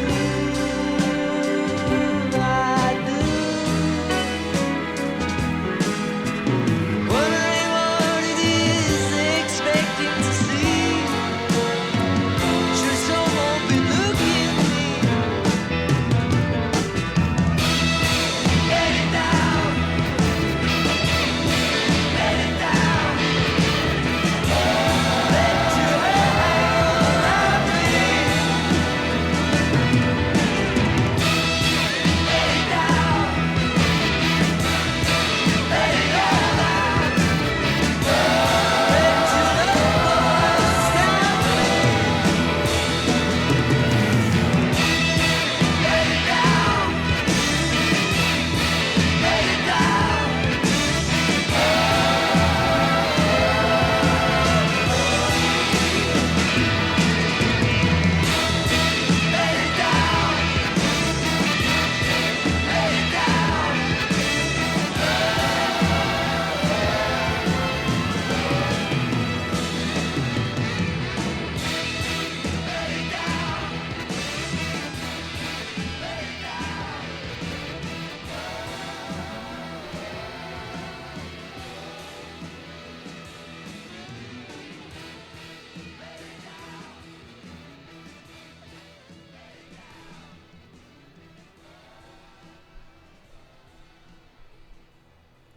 Remember how I said with the previous track that I don't want to say it's my favorite song on the album so far, but, you know, it's definitely up there. This That top note. This is the best song on the album. So far, this is my favorite song. This is a 10 out of 10, 5 out of 5, 2-star, 2 thumbs, 5-star, I guess I should say. This is the perfect track. This is so good. Did anyone recommend this track to me before? Has anyone recommended George Harrison Let It Down? Because this was such a perfect track. I mean, like, literally, I think that I'm gonna add it to my playlist.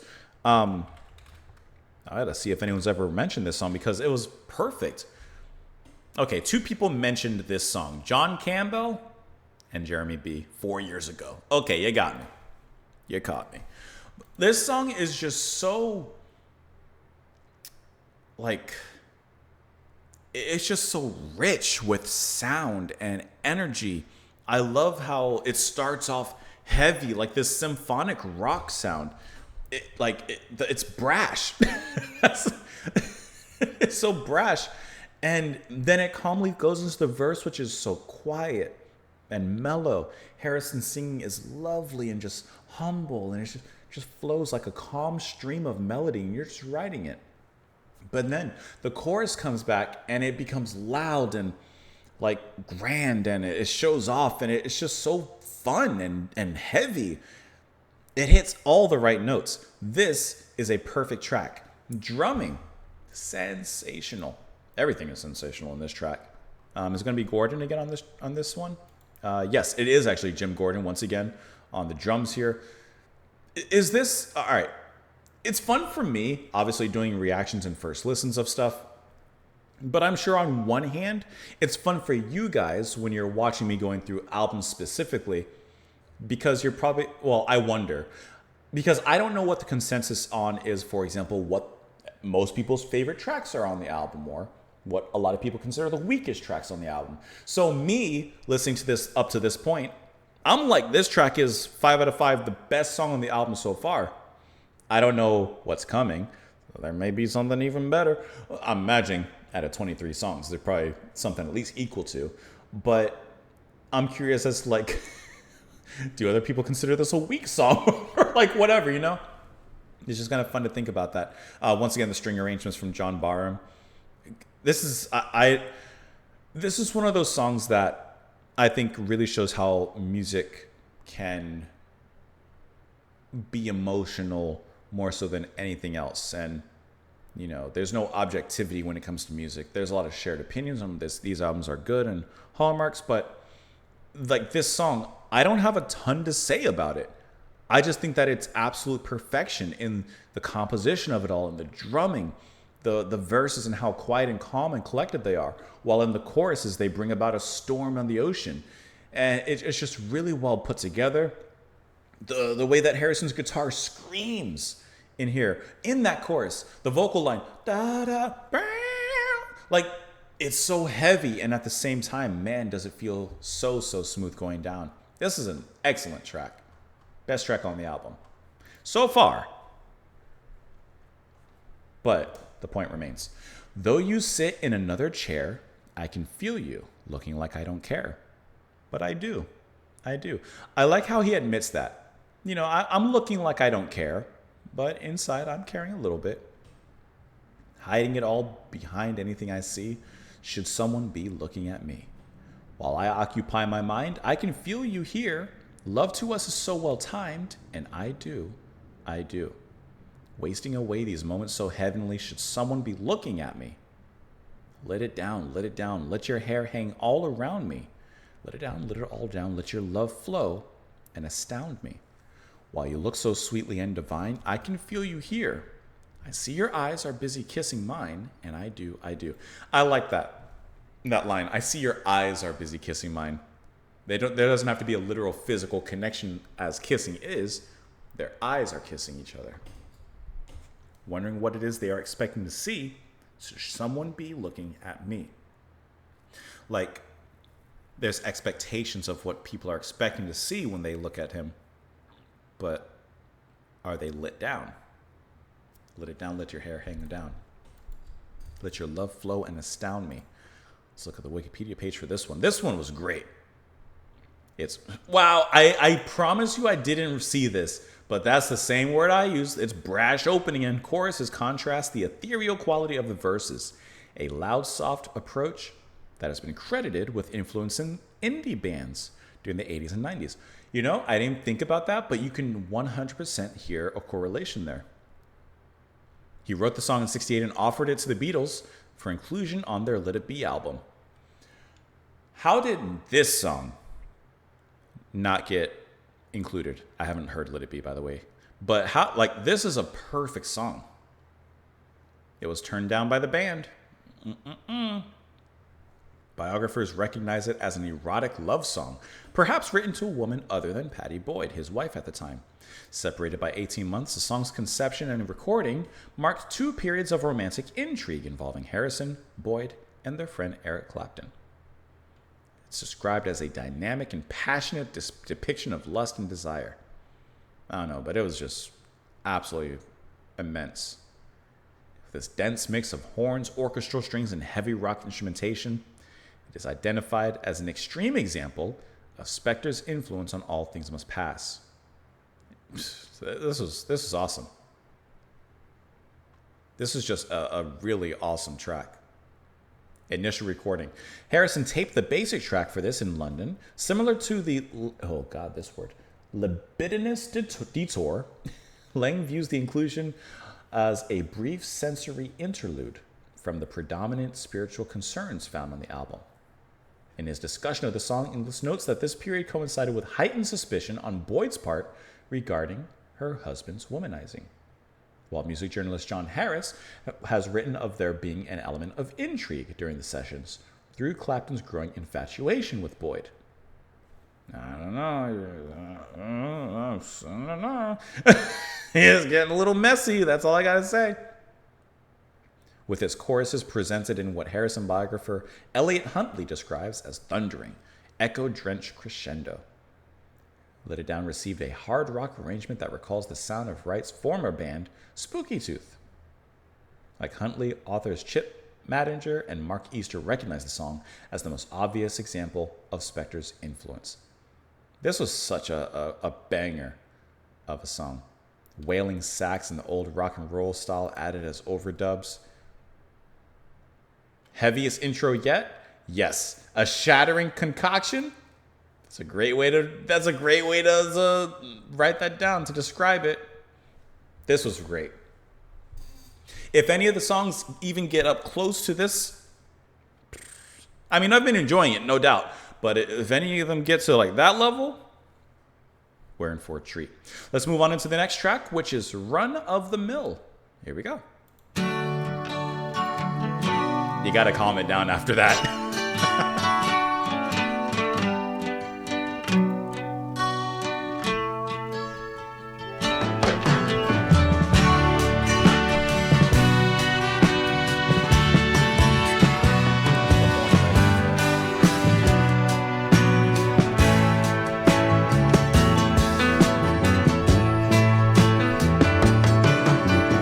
Everyone has choice when to not to raise their voice. It's you that decides which way you turn, while feeling that our love's not your concern. Plays in a 7/8 or a 3/4. It's you that decides. No one around you will carry the blame for you. No one around you will love you today and throw it all away tomorrow when you rise. Another day for you to realize me. Oh, set me down again as the days stand up on end. You got me wondering how I lost your friendship, but I see it in your eyes. Though I'm beside you, I can't carry the blame for you. I may decide to get out with your blessing, but I carry on guessing how I will. Will it make enough for you to read this? The snare and the bass come back. Odd position.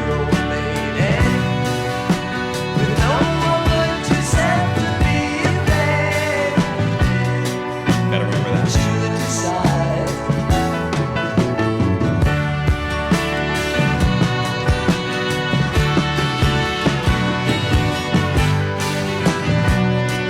Right there.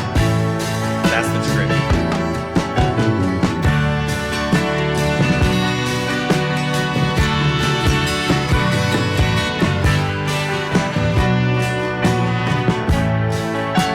That's a trick.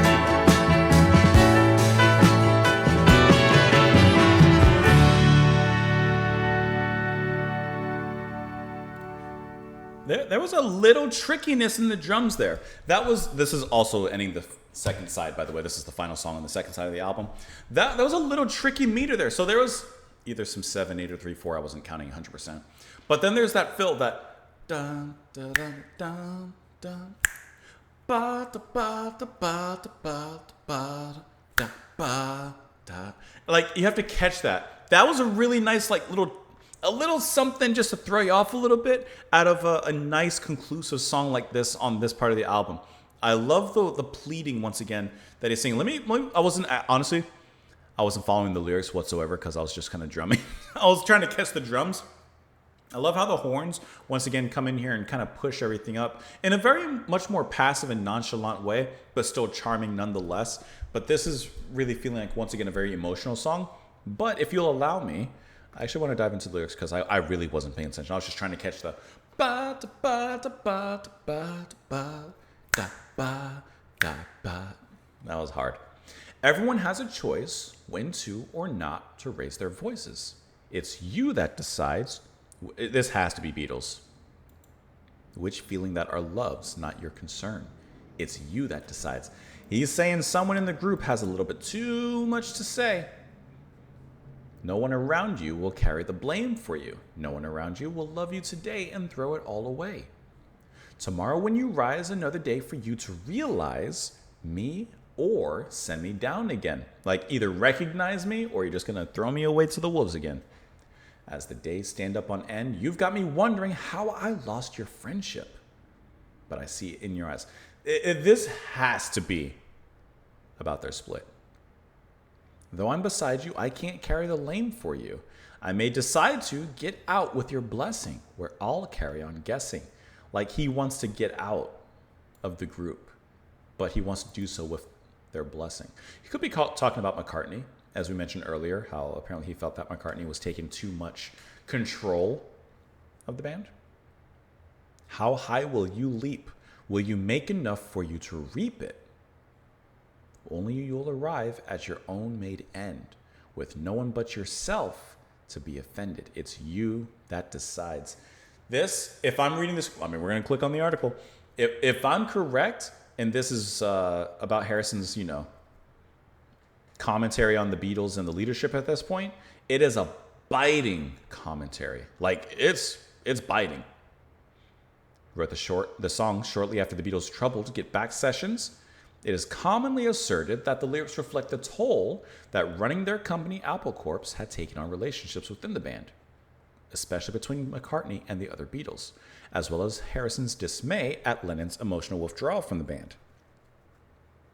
Yeah, there you go. Many commentators recognize this track as one of several that provide an insight into events behind their breakup, particularly the difficulties surrounding Apple. Yeah.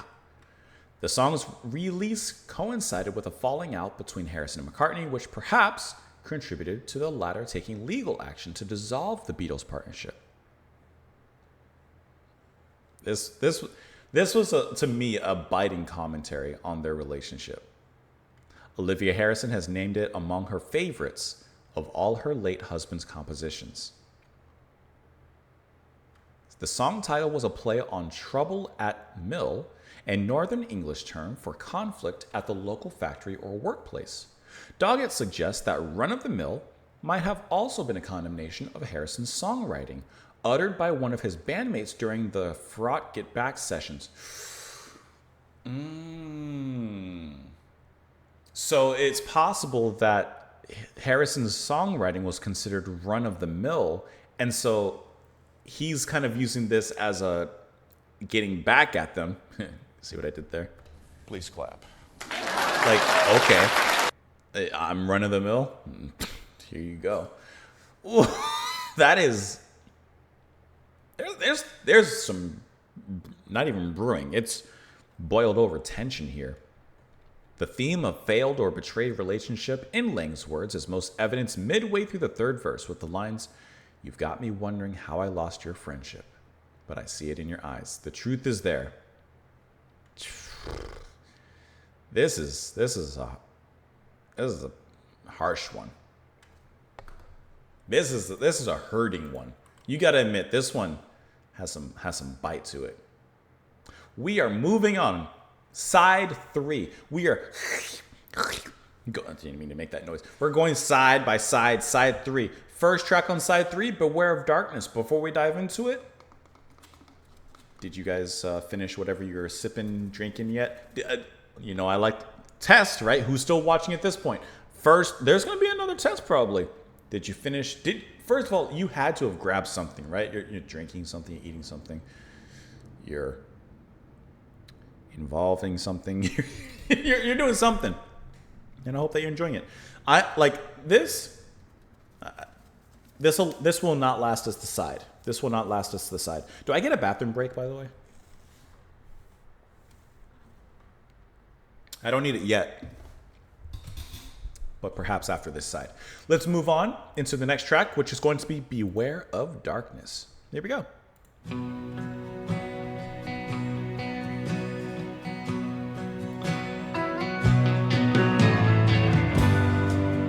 Watch out now, take up your word for swingers. A little bit of mystery here. Dropping all around you. The pain that often mingles. Anything to do.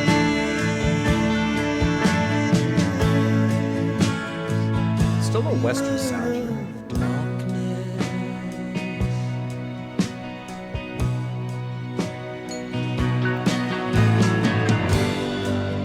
Watch I love that key change. It brings about something ominous. Winding up inside your head. The homelessness around you in the dead of night.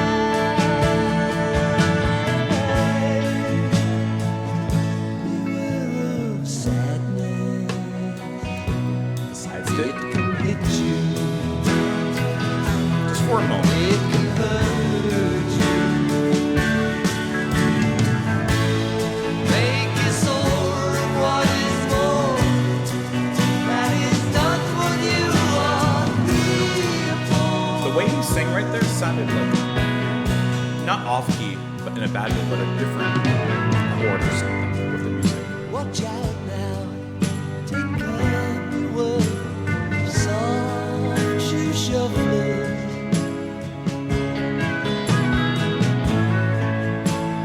Dancing down the sidewalks as each unconscious sufferer wanders aimlessly. I'm gonna talk about this. Beware of Maya.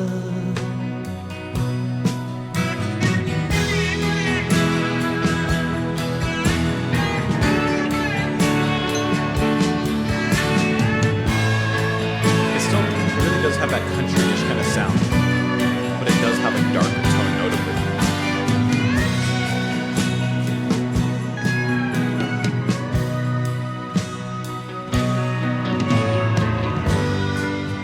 Watch out now. Take up the word greedy leader. That whole thing, the piano and the orchestra has mysteries here. Take you where you should not go. While weeping at the cedars, they slow to grow and grow. Beware of darkness. Beware of darkness.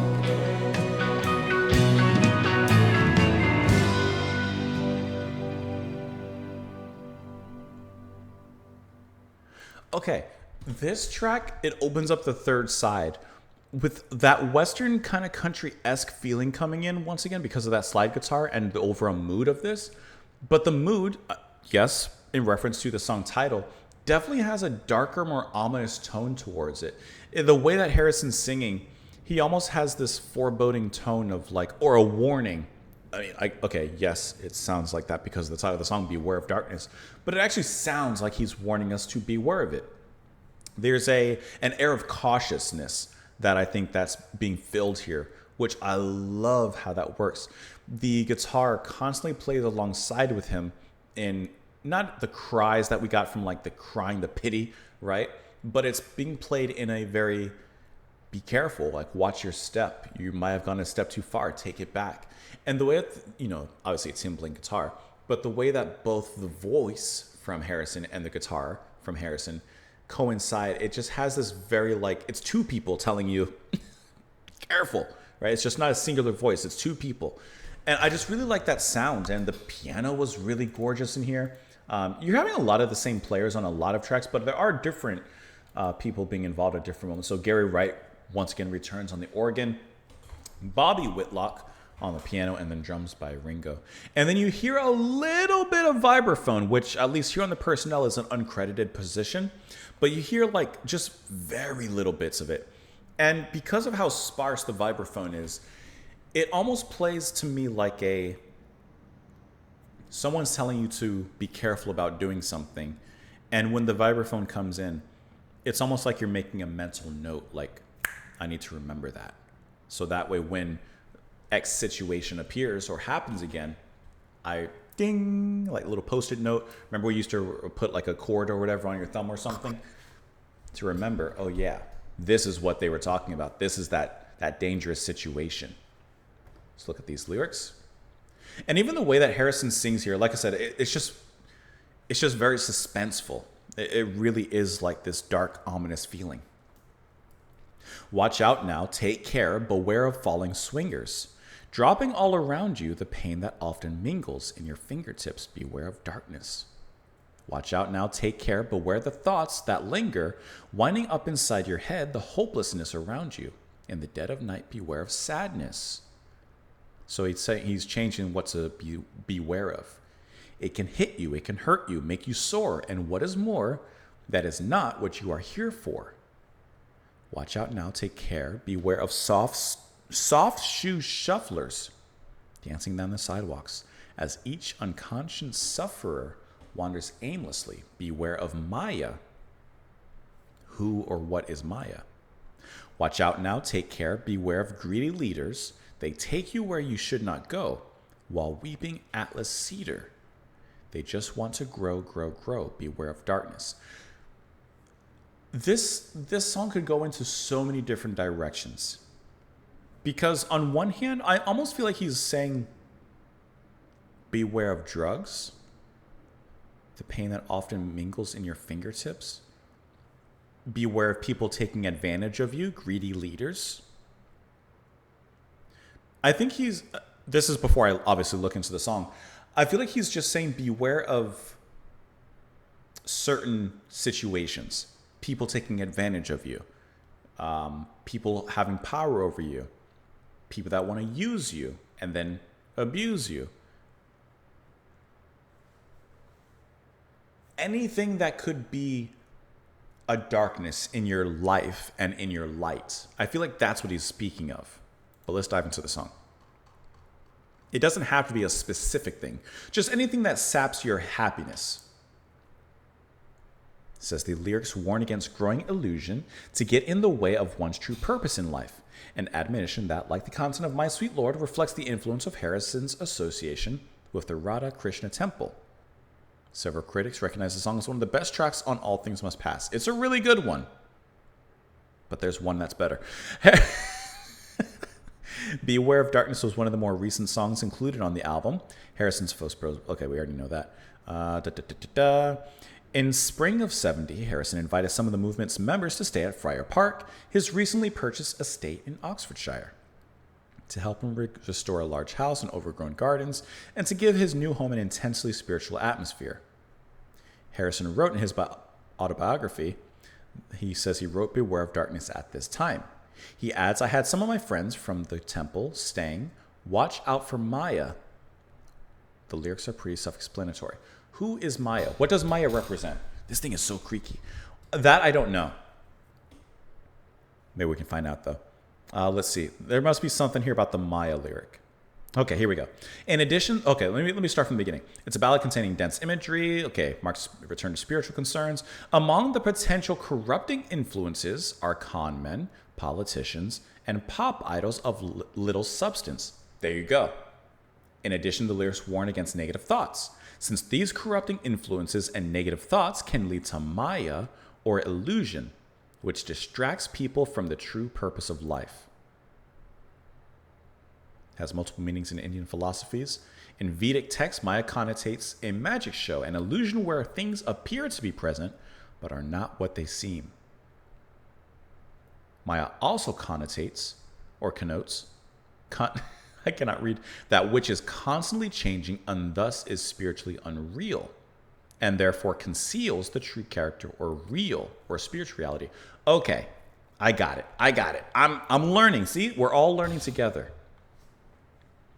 The Middle Eight delivers the message that surrendering to sad thoughts can hurt you, and it's not what you are here for. I like that. I do like that line. It's not what you're here for.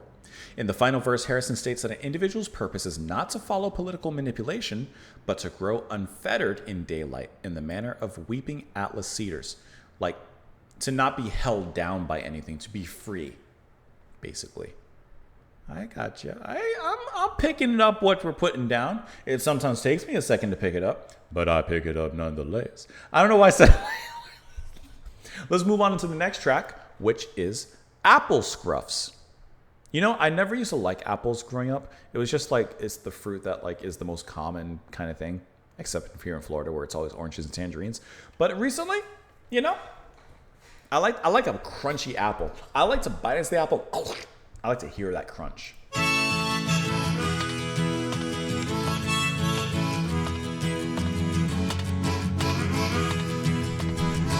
Play this around a campfire.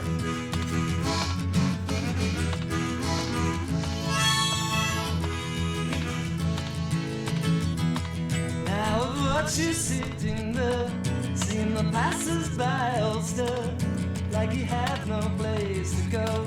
But there's so much they don't know about apple scrubs. I don't know about apple scrubs. You've been stood around for years, see my smiles and touch my tears. How it's been a long, long time, and how you've been on my mind, my apple scrubs. Apple scrubs, Sweetheart. apple scrubs. How I love you, how I love you. It sounds very complex when it comes to the notes and the melodies in its own way.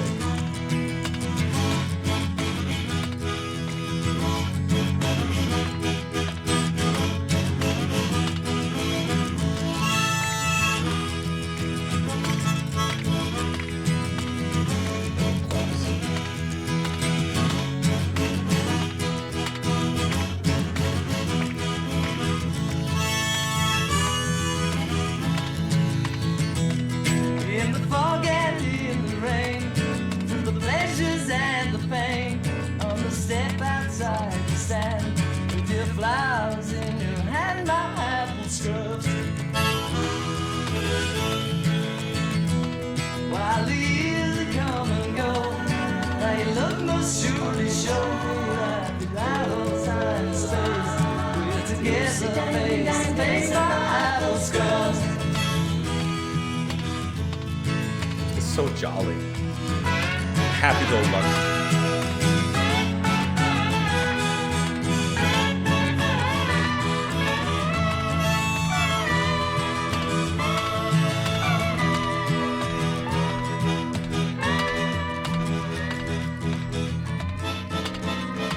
Is it fading out? Apple scrubs. It sounded like it was. Apple scrubs, how I love you, how I love you.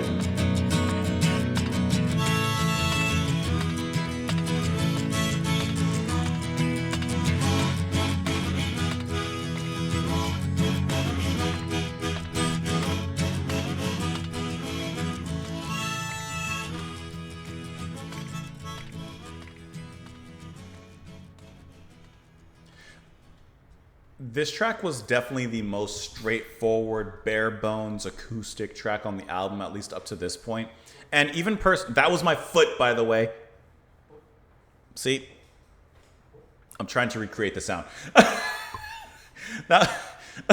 Sorry, that distracted me.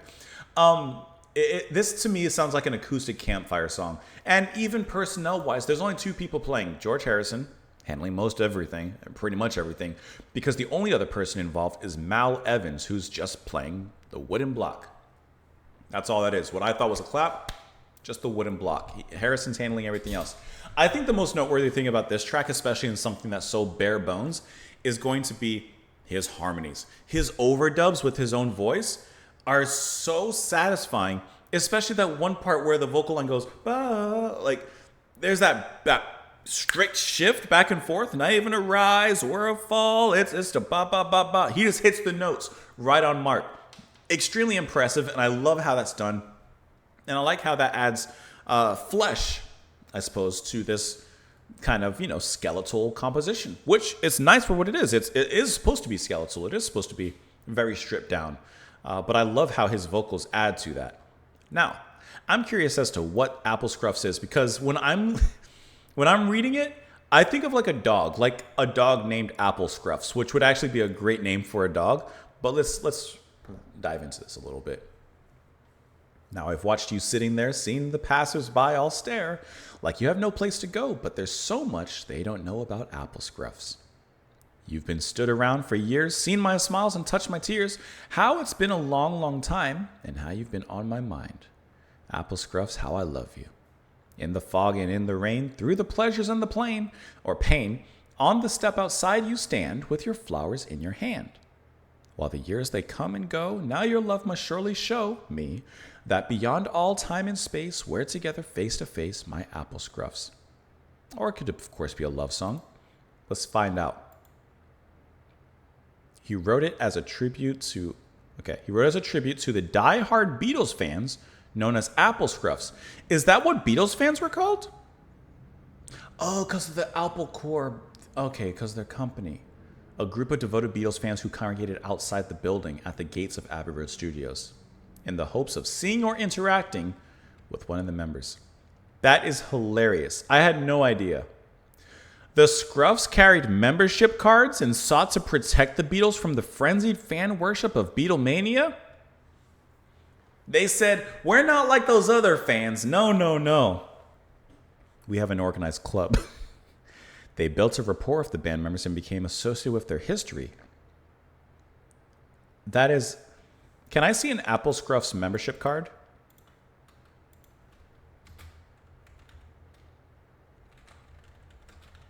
You think they have? Look at this. That looks...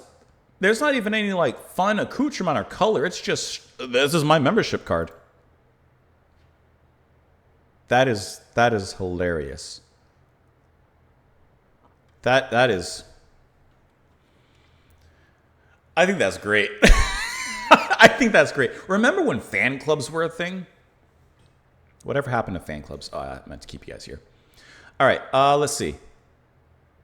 Harrison recorded this in the style of Bob Dylan, playing acoustic guitar and harmonica. In his lyrics, Harrison expresses gratitude for their support, states his love for them, and acknowledges that outsiders misunderstood their devotion. He invited the Scruffs to the studio to hear the finished recording. That's really cool. Like all right, so they really were different from typical fans. The frenzied fans, as I mentioned. A popular track on the radio as well, on some singles charts in Australia and the US. That is really cool. It's one of the more sparsely arranged tracks. Take 18 was selected for overdubs. There's a lot of takes involved, huh? The released recording was edited together from the full take, lasting around 2.5 minutes, with the section comprising the song's chorus and the following instrumental passage repeated, thereby extending it to 3:04. Harrison overdubbed backing vocals, of course credited once again to the George O'Hara Smith Singers. In view of musicologist Thomas McFarlane, the slide guitar solo reflects Harrison's interest in microtonal expressivity and ends in the stuttering phase that marks the start of the tape edit. I just really like the way that he harmonized and did that part. That was just really cool. Hey, we're learning a lot today. I love learning. I love, like in general, yes, but I love learning during reactions. It's not just listening to the music. It's like, learning about the music. Okay, let's move on to the next track, which is the Ballad of Sir... Hold on. It cut off. Sorry. The Ballad of Sir Frankie Crisp. Let it roll. Okay. Crisp me up.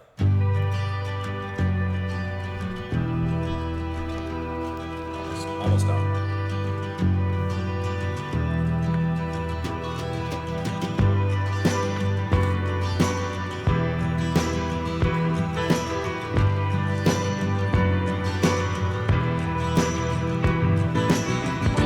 Let it roll across the floor, through the hole and out the door, I love that kick drum, how palpable it is. to the fountain of perpetual mirth. Let it roll for all it's worth.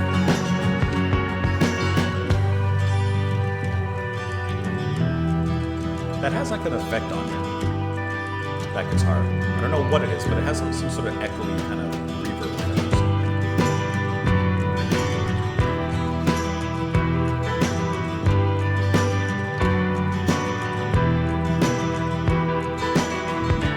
Find me where ye echo It lay. steps into this like straightforward rhythm.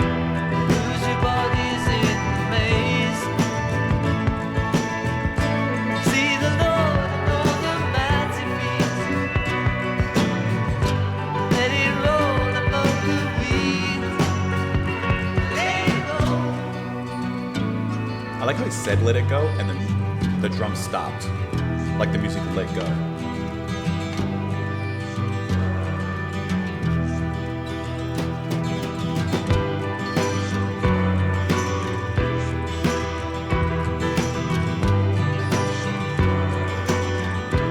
Some more deep vocals back there. Underbrush of this.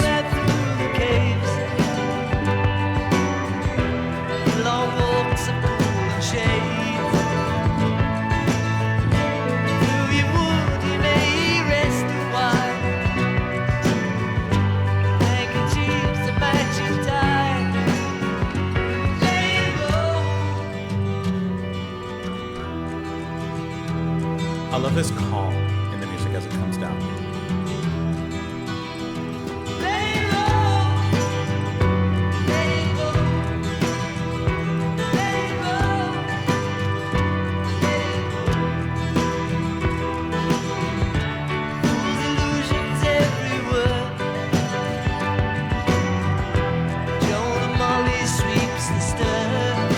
Doesn't the guitar in the back with the organ have this very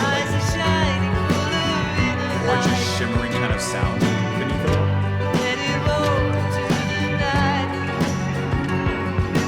Little bend.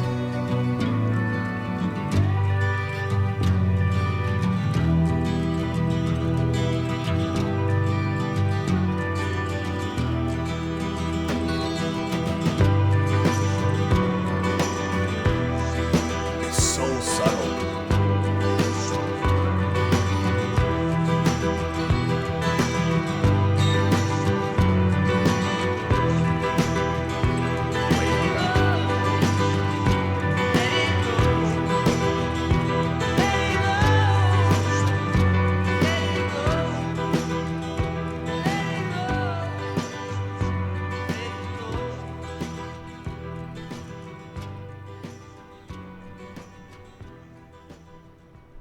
I feel like this track sonically kind of has some comparison to be made with Beware of Darkness, because to me it still has that little air of like ominousity. I don't know if that's a word, but there's something still kind of about it. There's still like a cautionary tale of some sort, maybe not literally expressed lyrically, but in the music, it just feels like there's something there. I love how Harrison, every once in a while, we've heard it before in a previous track, so much in the back. He uses like this very deep voice when he's saying, what is it, Frankie, what is this Burton guy? This is Frankie Crisp. And he's like, Sir Frankie Crisp. Like he says it so deeply and so far in the back, it's barely audible, like very, very much barely audible. But I like that. It adds something of intrigue. It adds a curiosity into the music. Like you kind of lean in and you're like, what is he saying? What is he doing there? I love that space in the music when the organ and the guitar are being played. The drum stops and then it's just da da da da da da da da da da da, and the beautiful, beautiful shimmering effect from the organ is just a really lovely scene and moment. And every time that the music stopped and that happened, it was just like floating. It was like we were catapulted in that we were just being carried by the inertia of the music. And especially because when he ends the verse, he says like let it roll, right? Which I thought he was saying let it go, which kind of kills my point I was going to make, because I was going to say he says let it go, and that's when the music kind of opens up and it's like we let go of whatever was holding us down, in this case the drums and such. But this is just a very lovely track that, like I said, has that kind of interesting melody and it captures it really wonderfully between the organ and guitar. Now on here you're going to have, and I think that actually this is a big part of why it has this sound. Obviously Harrison on guitars and stuff. You also have Pete Drake returning with pedal steel, Peter Frampton on acoustic guitar, and then you're going to have 3 people on key-based instruments, like the piano from Preston, Gary Wright from organ or harmonium, and then Gary Bricker on harmonium or organ. So like I think that that's what's really giving it that, like I said, that kind of subtle shimmering effect in the back, especially when played with the guitar. And I'm assuming maybe it's Peter Drake that's doing that da da da da da da da da da da da da da, because it does have a little bit of a lighter tone, perhaps compared to just straight acoustic guitar. I could be wrong, but I don't know. Let it roll across the floor and through the hall and out the door. To the fountain of perpetual mirth, let it roll for all it's worth. Find me where ye echo lays, lose ye bodies in the maze. See the Lord in all the mouths he feeds. Let it roll among the weeds. Let it roll, oh Sir Frankie Crisp. I don't know who Mr. Crisp is. Let it roll out through the caves, ye long walks of cool and shades. Through ye wood, here ye may ye rest a while, this old English handkerchiefs to match your tie. Fools' illusions everywhere, Joan and Molly sweeps the stair. Eyes are shining full of inner light, let it roll into the night. Oh, Sir Frankie Crisp.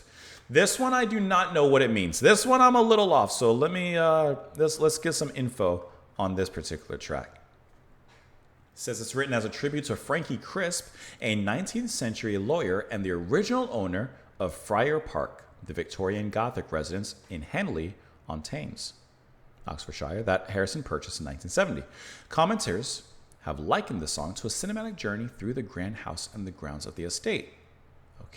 Okay. So he's basically writing this song towards the previous owner of the home that he had bought.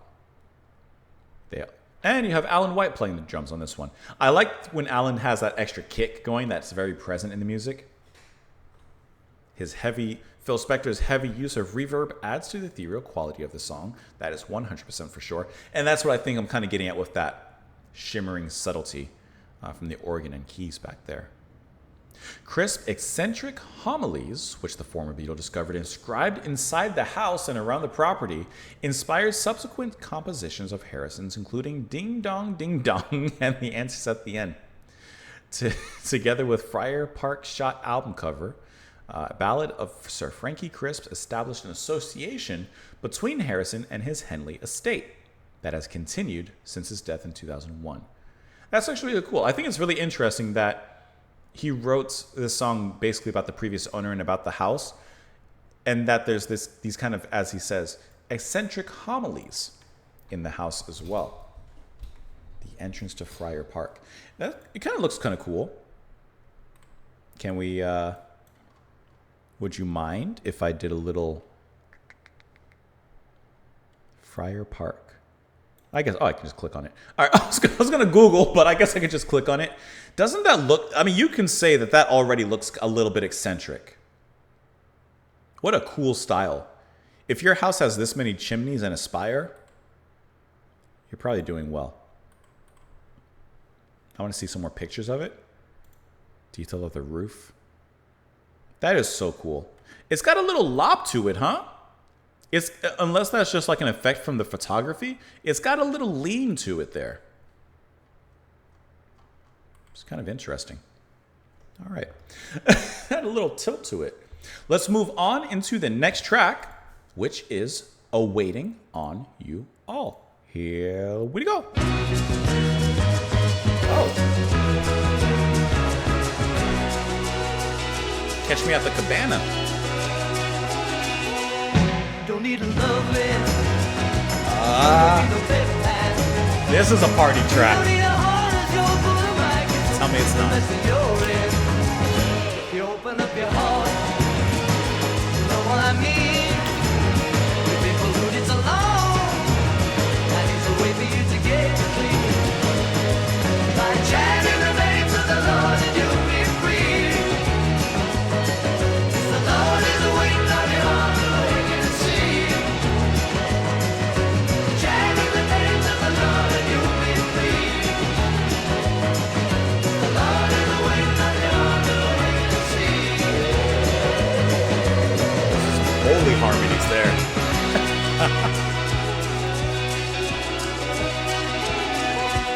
You don't need no passport. You don't need no visa. This is definitely You that don't need the daisy gate up to heaven great before you can see grand Jesus. spiritual song. If you open up your heart, see He's right there. He always was and will be. He'll leave you of your care. By chanting the name of the Lord and you'll be free. He is stomping in church with this one. The Lord is waiting on your heart, waiting to see. Chanting the name of the Lord and you'll be free. The Lord is waiting on your heart, waiting to see.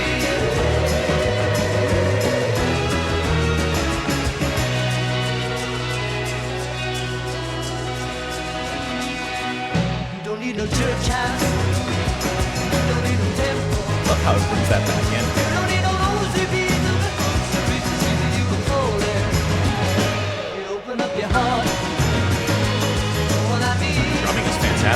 tambourine. Dance alone, sinking and we're all green. While the Pope was 51% of general orders. The stock exchange is the only thing he's qualified to quote us. The Lord is awaiting on your heart to awaken and see. By chanting the names of the Lord, you'll be free.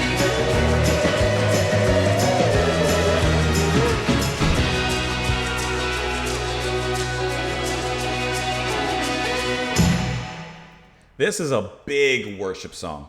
This is, okay, I haven't been to like a church in many long time. But like, this is what I can imagine of like, everyone's walking into the church and then, you know, they say, settle down, sit down, service is about to begin. And then like, you know, they probably do like a little bit of a preamble of some sort, but there's a song and the band gets up there and you know, that's when you all are standing up and you're doing, you know, clapping and you're doing everything.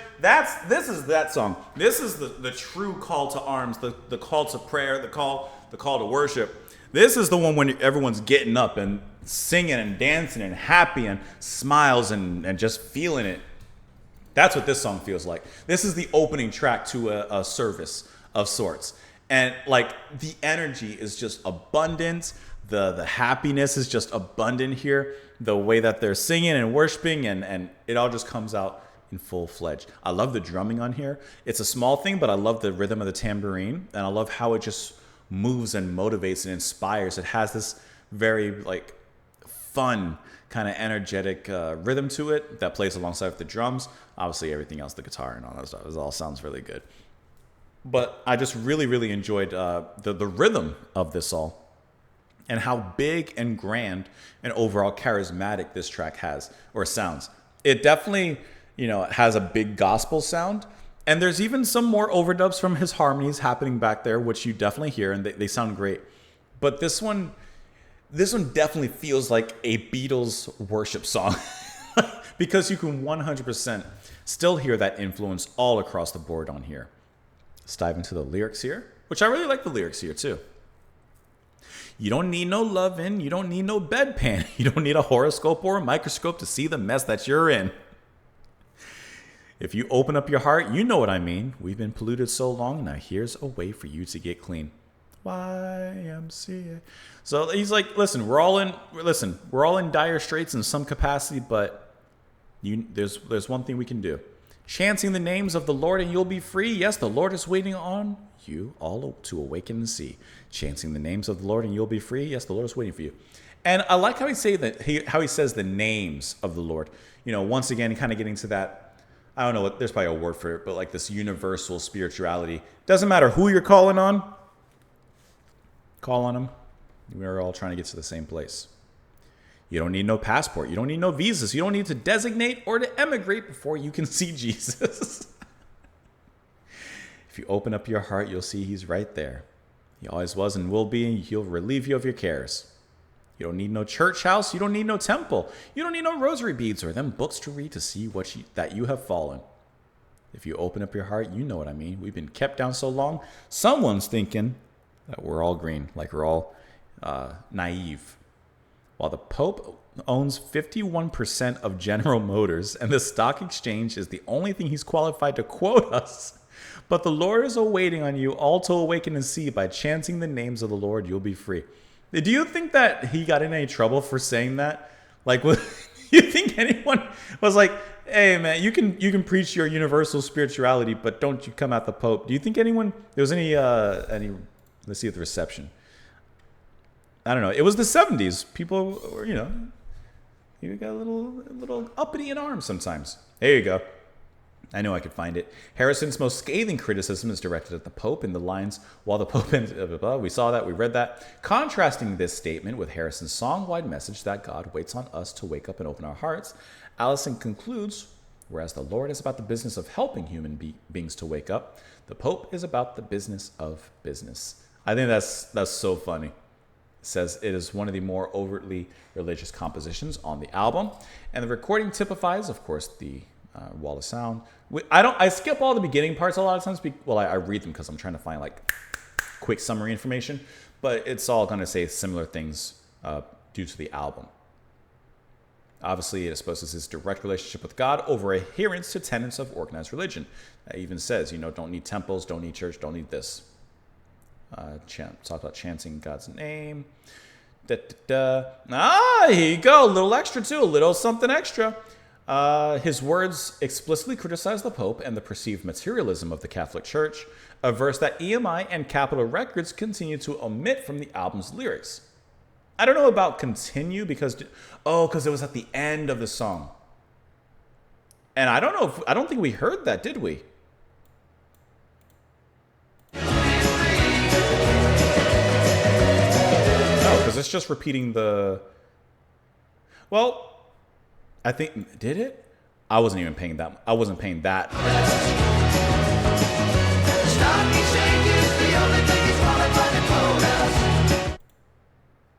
Yeah, he did say that. They didn't omit it. Okay, it's there. It's there. Maybe it's restored. Maybe that's what it was. Okay, all right. So it's in there. Let's see. Background. Nope. Having long disavowed the Catholic faith of his upbringing from 1966, Harrison was inspired by the teachings of course, Yogi Swami Vivekananda. The latter's contention that each soul is potentially divine. We've read about that previously. Let's read a little bit more about the composition. It says he recalls writing the song while preparing to go to bed and mentioned it as a composition that had come easily to him. Harrison states that the inspiration for the song was Japa Yoga meditation, whereby mantras are sung and counted out on prayer beads. Musically, the composition has elements of gospel and rock music, as we definitely heard, as he says, gospel drenched. Harrison says, I was cleaning my teeth and suddenly in my head came this, you don't need a dum da da bum da da. You don't need a bum pa da dum. All I had to do was pick up the guitar, find what key it was in, and fill in those missing words. Sometimes it comes like that. You never know where the inspiration comes from, but it do be coming in there sometimes. Let's go ahead and dive on into the next track here. The title track, look at that. Literally kind of like in the center of the album, we have hit the title track, All Things Must Pass.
Acceptance in the music.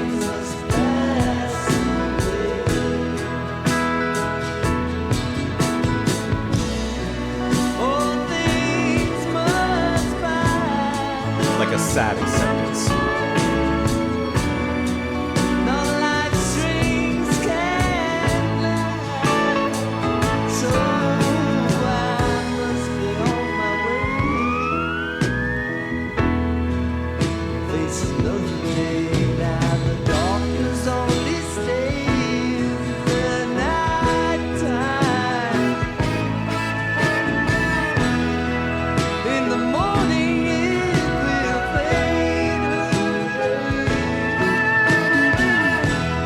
Daylight is good and around.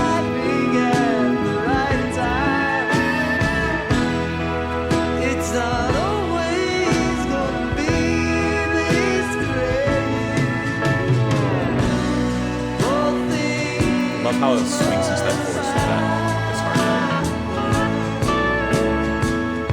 All things must pass away.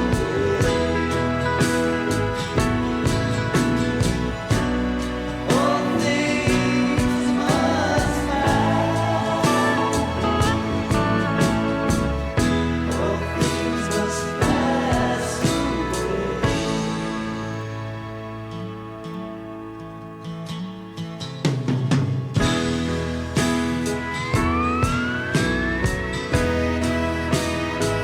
I like how the horns are so stately, almost mournful, but not quite.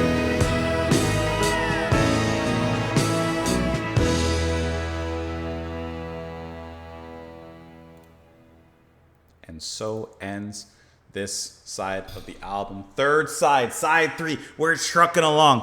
I'm gonna be honest. I'm probably not gonna edit this. I'm just gonna.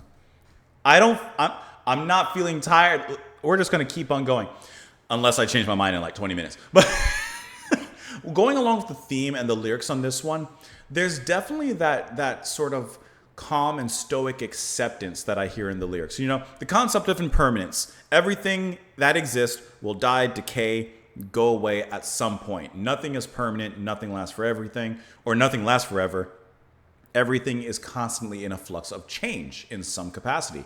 And so there's kind of an acceptance here, not only in, of course, this being the title track and the title of the album and going through the lyrics and the message in the album, but in this song, the music also captures, I think, that sort of stoic acceptance. Like, yes, all things will pass, and there is sort of a sadness that's reflected in the music, I think. Especially, I think, with the guitar, kind of the sad, stately horns and the way they play. Because they play normal, but there's not like a huge abundance of like energy or anything. It's just ba-da-da-da-da. It's just marching along, just moving along. But I also think that there's sort of this calmness, this, like I said, this acceptance, a reverence almost that happens in the mentality of the lyrics, but also, of course, in the music that's reflected there. And I think that this really feels like a conclusion.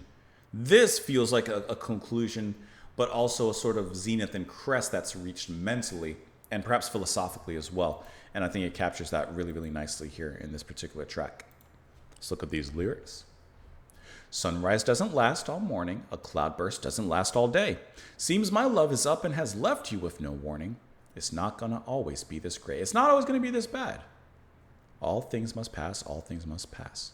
Sunset doesn't last all evening. A mind can blow those clouds away. After all this, my love is up and must be leaving. It's not always going to be this gray. Once again, it's not always going to be this gray, this bad. Things will always change. And this too must pass. None of life's strings can last, so I must be on my way and face another day. Kind of reminds me of like the strings of fate from like Greek mythology. Now the darkness only stays. At nighttime, in the morning, it will fade away. Daylight is good at arriving at the right time. It's not always going to be this gray. Everything will pass away. So hitting pretty much what I think about the lyrics there. Impermanence. It says for this particular track, let's see. The composition reflects the influence of the band sound and communal music making on Harrison after he had spent some time with them. In his lyrics, Harrison drew inspiration from Timothy Leary's poem All Things Pass, a psychedelic adaptation of Tao Te Ching. Let's see what this is. It's a Chinese classic text and foundational work of Taoism, traditionally credited to the sage Lao Tzu, though the text authorship and date are debated. It's central to both philosophical and religious Taoism and has been highly influential in Chinese philosophy and religious practice. Let's see, but what's the general thought of it? Is it about impermanence, basically? I'm just scanning really quick. I just want to know, like, I don't want to read every little thing, but like themes. Here you go. Describes the Tao as the source, an ideal of all existence. It is unseen but not transcendent, immensely powerful yet supremely humble, being the root of all things. People have desires and free will. Many act unnaturally, upsetting the natural balance. The Tao Te Ching intends to lead students to a return to their natural state in harmony with the Tao.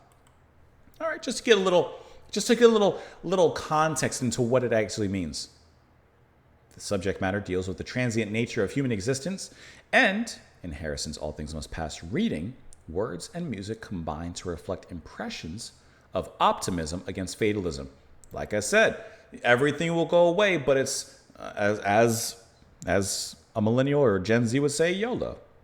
No one's saying YOLO anymore. I apologize. Commentators viewed the song as a statement on the Beatles' breakup. Widely regarded as one of his finest compositions, its passing on by his former band has provoked comment from biographers and reviewers. Everything was passed on by the Beatles from Harrison here. That's why it was described as he had been constipated musically for a long time, and this was that musical laxative, basically. And still has. Ringo was friends with everyone. Ringo was cool with everybody. Although the Beatles did not formally record the song, a 69 solo demo by Harrison appears, and as a band undertook over 70 takes of the track. That is a lot. There's so much. Obviously, for the lyrics, he drew inspiration from the poem that we mentioned. Harrison refers to the idea for the song originating from all kinds of mystics and ex-mystics, including Leary. Like later Harrison compositions, the lyrical and emotional content are based around metaphors involving the weather and cycle of nature. Harrison states in the opening lines of verse 1, sunrise doesn't last all morning, a cloudburst doesn't last all day. This is a good word for it. A consolation. I think that this is just a beautiful reflection on nature and the nature of nature. And the nature of nature. You know what I mean? Okay, now, let me take off my headphones. Before we dive into the next side, I'm taking a break. We're almost 3 hours in. Please just allow me a quick break. I'm going to go to the bathroom super quick. I'm going to get something like a snack to eat because now I'm starting to get a little bit hungry. I haven't eaten since 8:30 about, and that was several hours ago. So listen, instead of editing, because I always do my best, I try not to edit because it just complicates things. Let me see if I can, if you'll allow me, because once again, I'm doing this live, but you guys can click ahead. So you're more than welcome to click ahead past my break. I'll try and be like 5 minutes. Allow me 5 minutes. But how about this? How about in the meantime, I give you guys at least something to watch, something to occupy yourself with. You can't listen. Is there any sound? No. Okay, there's no sound. Give me 5 minutes. Maybe I'll be even less. If you're watching and you want to just watch the pandas. Look, dragging that thing. Okay, 5-minute break. I'll be right back, guys. I'll be right back.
take that long. It was probably like 5 minutes. And yes, I changed my shirt. It's probably been like 5 minutes. I need some water.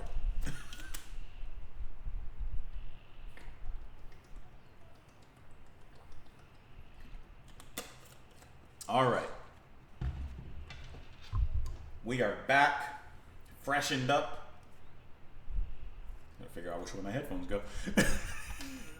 We are back and freshened up, ready to roll, ready to go. Get these pandas off my screen, man. All right. Let's move on. I had some trail mix.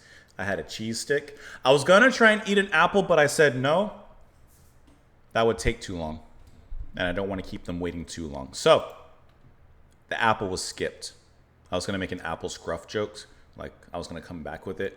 But I don't want to eat on camera. All right. Moving on to side 4 of the album, I Dig Love. Get your shovels out. Get your hearts out. Here we go.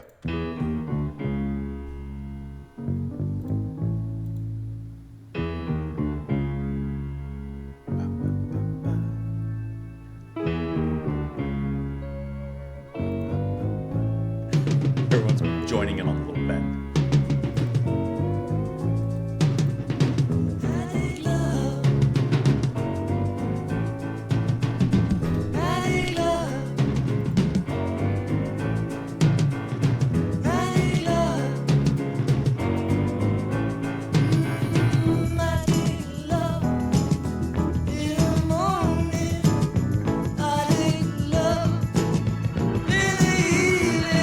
Sneaking in again.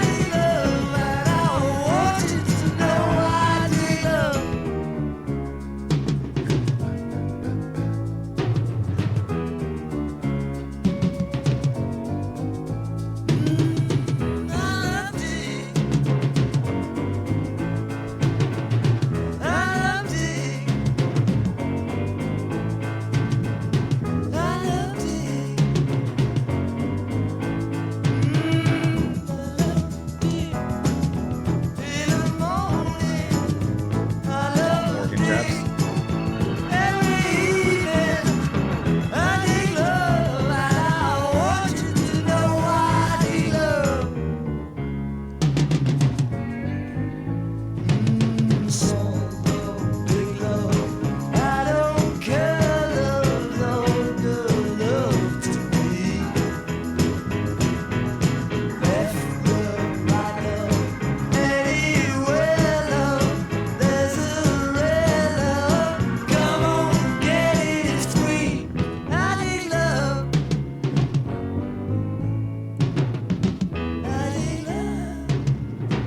Telling you what she needs.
I hate that it keeps stopping. It's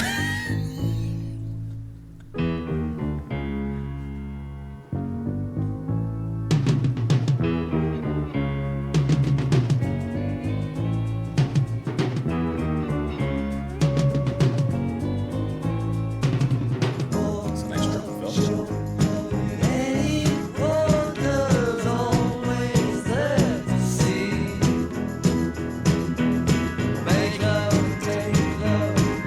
Should give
this was the worst song on the album so far. I don't like it. I hate it. It's repetitive. It's annoying. I hate the ba ba ba ba ba ba ba ba. It's just so over relied on. I genuinely didn't like a thing about this song. And 2 minutes in, I was done with it. I was waiting for it to end, and it's a long one, 4 minutes and 57 seconds. Funny because it's not a long one, but man, does it drag. I just at a certain point, I just didn't care anymore. I really wanted to stop it. If that shows how much disdain I have for this song. It's just so boring, and there's just nothing to it. This, if he came to the Beatles with this song, kick him out. I dig love, I dig love. I dig love in the morning, I dig love in the evening. I dig love, and I want you to know I dig love. And you can't blame this on I'm hungry or anything. No. I ate. This is just a weak track. I dig it in the morning. I did small love, big love. I don't care. Love's all good to me. Okay, we get it. This one I'm rushing through because I didn't like it at all. I don't even want to talk about it. It's a pain. It's a free love. Yeah, it's a lot of pain to me. It marks a departure from much more profound, spiritually oriented subject matter of much of the album. It's a reflection of his early experimentation with slide guitar. Yeah, the recording features, a lot of people. Indian singer, and okay, they covered it. That's nice. With Harrison traveling with his wife, Pattie Boyd, the Delaney and Bonnie tour revealed an aspect of his persona that was at odds with his public image as the Beatle, most preoccupied with Eastern religion and spirituality. Despite Harrison's strong ties to the Hare Krishna movement, whose core principles espoused a life of abstinence, Bramlett later recalled him letting his hair down on the tour in a manner reminiscent of the Beatles' pre-fame years and Hamburg. It's built around a riff. Yep, it is. That first descends and then goes back up again.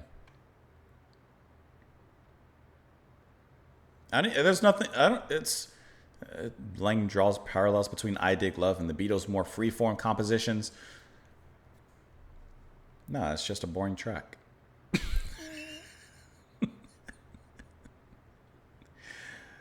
I don't even care. I don't like the track. So I don't even care about any of the information. There's nothing. No, move. Next track. The Art of Dying. I'm dying listening to I Dig Love. Now that's rocking. Yeah, that takes us back on track. Oh yeah, seriously.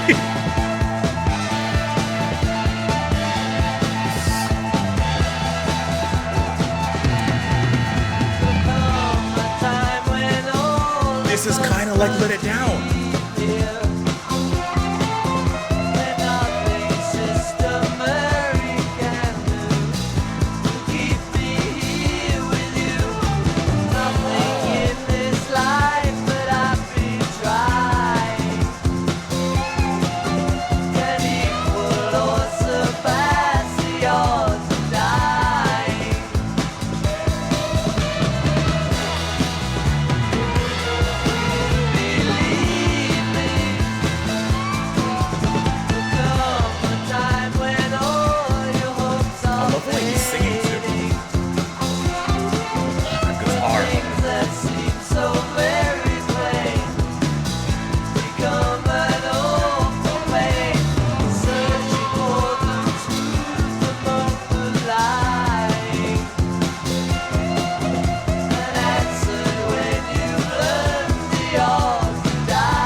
Behind that.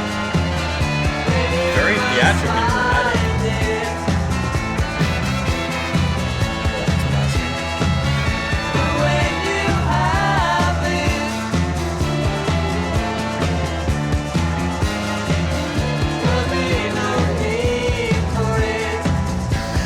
Oh. Excuse me?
just shredding back there.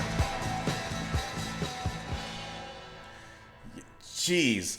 Art of Dying comes in to save the day because I Dig Love, get a shovel 6 feet deep, put that in there. This one, Dying of Love, perhaps second best track on the album. This is definitely like an energetic callback to Let It Down. It kind of rides a similar path, not in the, loud chorus verse soft, but just like that overall energy. It sounds very, very modern. You can definitely hear an influence of like bands that would come after this.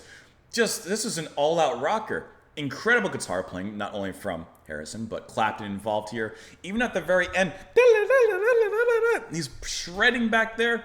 I love the horns and the way that they push, just like with this big brass sound behind everything.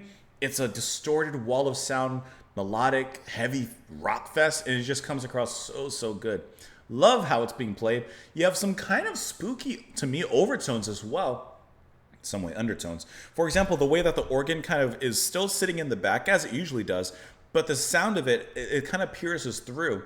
And then the way that Harrison is singing, he's kind of like drolling on. And I don't mean in a negative way, obviously, you're listening, I like this song, but the way he sings is kind of hypnotic. Like he just kind of has this hypnotic, mesmerizing way of singing over this very energetic drums.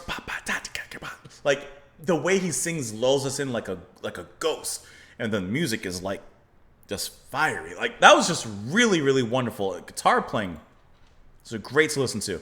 This track is 3 minutes and 37 seconds, and I want more. I Dig Love, 4 minutes and 55 seconds, and that should be cut out of this thing. Let's look at the lyrics. There'll come a time when all of us must leave here. There's nothing Sister Mary can do. Will keep me here with you, as nothing in this life that I've been trying can equal or surpass the art of dying. Do you believe me? Once again, impermanence. We're all going to one place, and you're standing on it. There'll come a time when all your hopes are fading, when things that seem so very plain become an awful pain. You're getting out of bed at 29? Not a problem. Spring up. You're getting out of bed at 69? Maybe there's a little bit of a crick in the knee. Searching for the truth among the lying, the answered when you've learned the art of dying. Are you still with me? I like how he kind of breaks the fourth wall. Like, are you with me? Are you listening? Are you still, hey, eyes up here. You're listening? You're catching on to what I'm saying? But if you want it, you must find it. And when you have it, there'll be no need for it. Oh, that's some philosophy right there. There'll come a time when most of us return here, brought back by our desire to be a perfect entity. Is he reincarnating? Living through a million years of crying until you realize the art of dying. Can you believe me? This is a song. Let's talk about this one. Harrison began writing the song in '66 while still a member of the Beatles. Oh, the subject matter is reincarnation and the need to avoid rebirth by limiting actions and thoughts that lead to one's soul returning in another earthbound life form. If I ever come back as anything, I hope I'm one of those pandas just chilling and playing in a playground. Let's see. Let's read a little bit about this one. Harrison repeatedly identified his first experience of taking LSD with John Lennon and their wives and being responsible for his interest in spirituality. The trip occurred in '65 when the four drank coffee spiked with the drug. That's more than caffeine. And he later recalled a thought coming to his mind during the experience. Yogis of the Himalayas. I don't know why. It was like somebody was whispering to me, yogis of the Himalayas. And that set him off.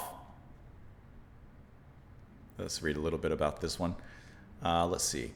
Harrison says in his, I like to find Harrison's words. I know we've been reading a lot of like commentary words and reviewers and critics, but I like to find what I can from Harrison himself. He says that in most cases, one's soul does not, in fact, leave here after death due to karmic debt or load accrued through actions and thoughts carried out in one's lifetime. The point is illustrated in the third verse.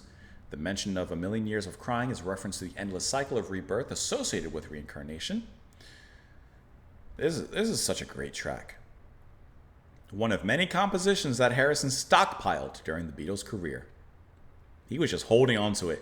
This one he was just holding on to. saying that he'd been working on the song since 1966, of course. Man, this is a banger. It says, from Bobby Whitlock, it was awesome when we were doing The Art of Dying. Eric Clapton on that wah-wah, and it was all cooking. Yes, it was. Dominoes and Derek with George Harrison. The sessions led to the formation of Derek and the Dominoes. Interesting. That's kind of cool. In a 1990 interview with Clapton, he said, we made our bones really on that album with George, since the four musicians had no formal plans to work as a band prior. Now that's a history lesson. That's incredible. Second best song on the album. Let's move on. That was a good one. Let's move on to now the return of Isn't It a Pity version 2. Here we go.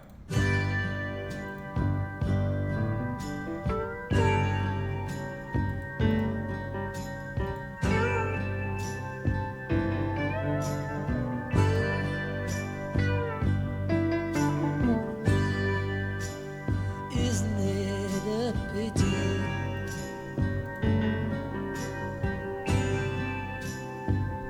Isn't it a shame? Still moving in that slow, methodical way. How we break each other's hearts and cause each other pain. How we take each other's love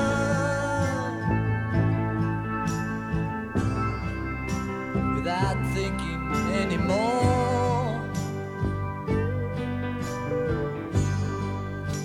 Forgetting to give back.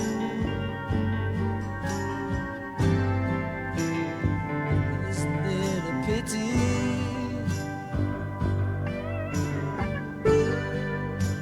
Some things take so long, but how do I explain? Gentle harmony, gentle. Not too many people can see we're all the same, and because of all their tears, their eyes can't hope to see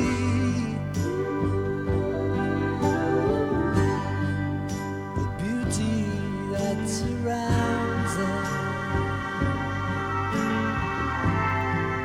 Now isn't it a pity?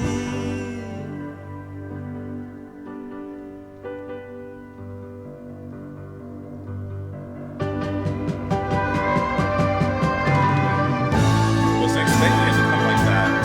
Wow.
I guess it's somewhat expected, but I really like how this version still carries the exact same heart of the music that we heard from, the first version.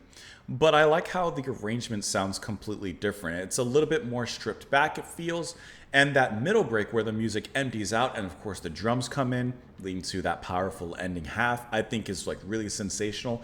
And I actually didn't expect any drums to come in or anything like that. I thought it was just going to kind of play more kind of straight, or at least without drums, but it didn't. I really enjoyed that. I like the piano playing after the drums came in and how much more noticeable they were. Of course, all the music is going to be popping out after that climax, and it's just really satisfying how those were played. I love the chorus line, or I should say the choir, the background vocals from Harrison himself, his own overdubbing. It reminded me and sounded a little bit like Queen, like the if I could harmonize with myself, I would, but I can't, so I won't. But it kind of gave off a similar feel. And so, like with both of these versions, they do sound completely different from each other, but they still both sound good. It's almost like Harrison covered his own track, which I guess in a sense he kind of did. This shit works really well. The lyrics really are pretty much the exact same. So I'm going to skip the lyrics, but just to, let me see it, because I found it before when I was going through the Wikipedia page, because I didn't really talk about what the difference was because I didn't want to spoil myself. But here, two contrasting versions of the song were recorded, of course, both of which were intended for release from the outset. So it wasn't like he recorded one, said, I don't like it, let me do it again, and then for whatever reason, just included both. There were always going to be two versions. According to Harrison, after recording the first version, he decided he was unhappy with it, and the second version came about by chance weeks later, when one of the backing musicians began playing the song during a session. They're always playing something back there, aren't they? Part 2 is noticeably slower than the better-known 7-minute version. Clapton's lead guitar fills, phase piano from Tony Ashton, and those woodwinds, like I said, it sounded like a flute in there, dominate version 2, which is also more in keeping with the Beatles' earlier attempts on the track, as with Sir Frankie Crisp. The first version of Isn't It a Pity betrays the influence of co-producer Phil Spector more so than version 2. It is also the most extreme example of Harrison's stated intention to allow some of the songs on this album to run longer and feature instrumentation to a greater degree than what was possible previously in the Beatles. That's talking about the first part, by the way. I like it. I like both of them. If I had to pit both of them against each other, I probably enjoy the second one I probably enjoy the first one a little bit more. And I mean, like, it's such a sliver, it's basically non-existent. I think they're both really, really well done. Really great songs, each of them. Let's move on to the next track, which technically ends side 4 of the album, Hear Me Lord. Here we go.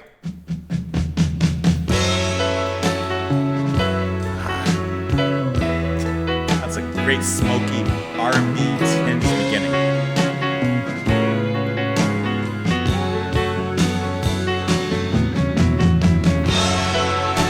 Another spiritual explosion, right?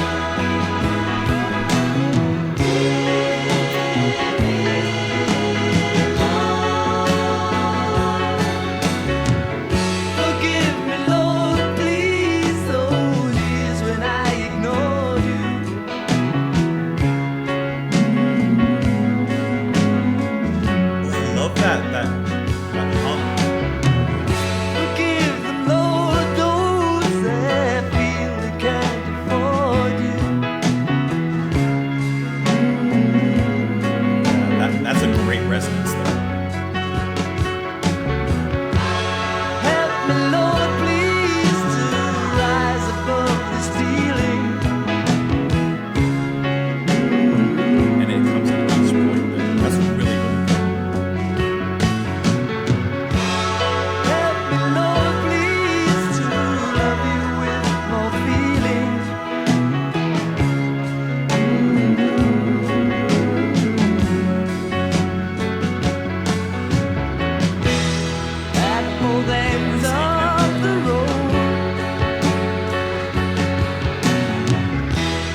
Okay.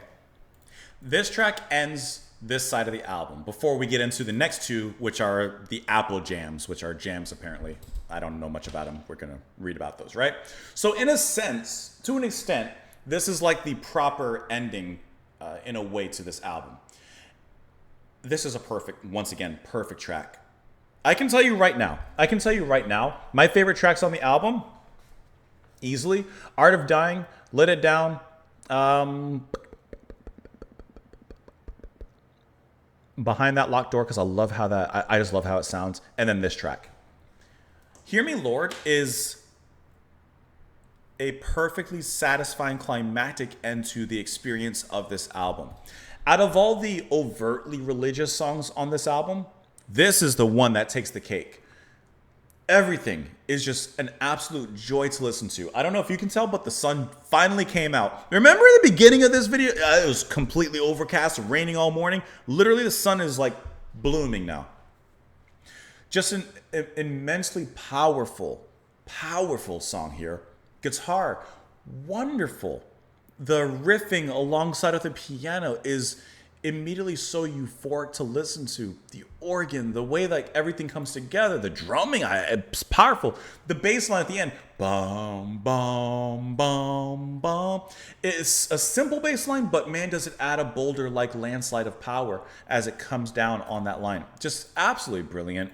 Bobby Whitlock on organ, Billy Preston on keyboards, and Gary Wright on piano. So that's where you're going to have that beautiful assortment of different key-based instruments that provide all of that flowing, gorgeous melody that's provided through here, while at the same time, like I said, being extremely heavy and rocking as well. Harrison, I love the way that he pleads in here.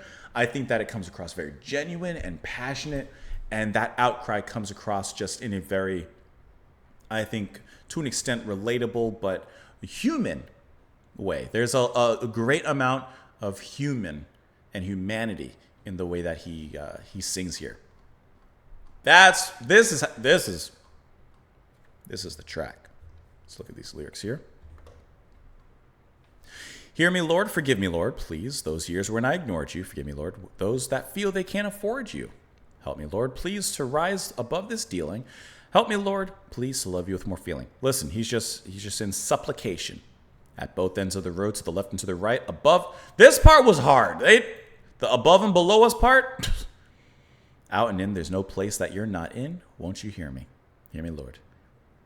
Help me, Lord, please. Rise a little higher. Lord, please, to burn out this desire. Won't you? Please, please. This is like when Frollo in Hunchback with the song Hellfire. That's a great song. Yeah, to me, honestly, very straightforward lyrically, right? Okay, let's look at some of the info on here, though. Because this is brilliant. It's the last track, obviously, on the side 4 of the original LP format, and is generally viewed as the closing song on the album, with, of course, the next disc being the instrumental Apple Jam. Still, listen, it was passed over. Still passing over on this song? That was a mistake. The song is in the gospel rock musical style, and lyrics take the form of personal prayer, obviously, which he seeks forgiveness and help. It's described as the album's big statement and a majestic plea. How can 2 words you write be better than anything I've said? Because that's exactly what it is. He performed it during the afternoon show only, although the recording has never been officially issued. Let's see. Although the song is recognized as a deeply personal statement, Hear Me, Lord is one of the compositions that Harrison does not mention in his autobiography. In his pleas for forgiveness, acknowledgement of weakness, and promise of self-improvement, Harrison's words have been described by author Ian Inglis as offering a similar statement to the Christian Lord's Prayer. Yes. Quite obvious, I would say. He says, at Abbey Road Studios, a month after the Beatles' breakup, Harrison ran through Hear Me, Lord alone on electric guitar for producer Phil Spector. Lang suggests that following Lennon and McCartney's routine dismissal of many of his compositions, Harrison presented his new songs with reticence, almost with the Pavlovian expectation of their being rejected. That is really sad, though, isn't it? I mean, really. Spector explains his positive reaction to Harrison's spiritually themed songs. He just lives by his deeds. He was spiritual and you knew it. And there was no salesmanship involved. It made you spiritual being around him.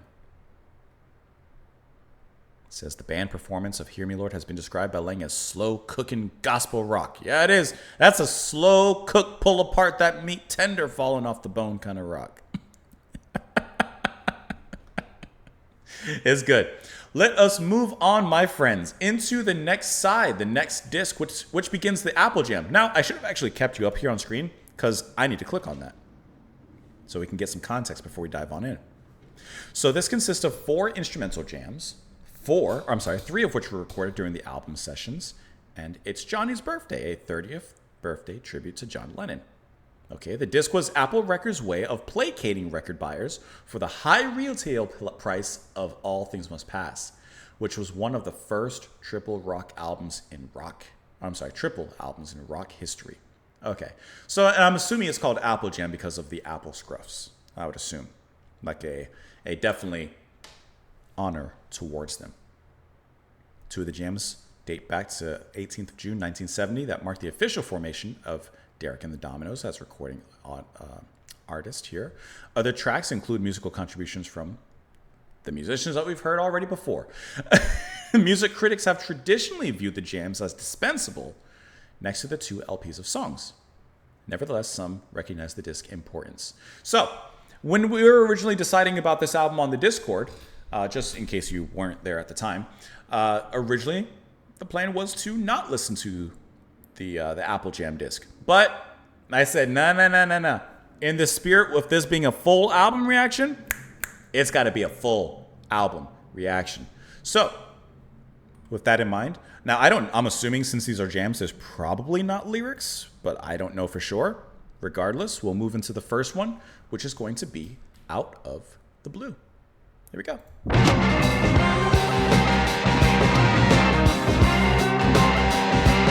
It's a jam.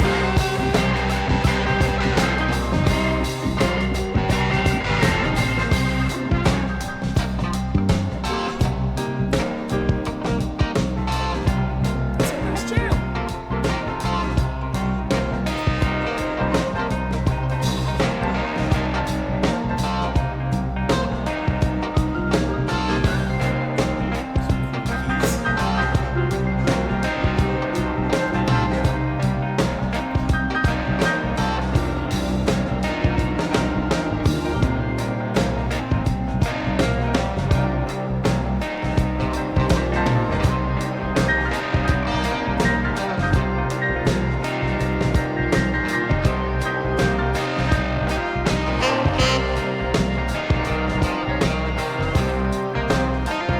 Blow it in, come on.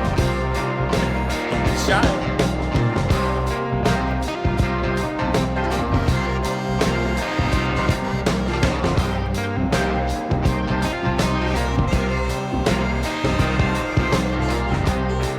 To an extent, this reminds me of Soft Machine, that jazz influenced rock.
That was good. That was a nice snap back to this.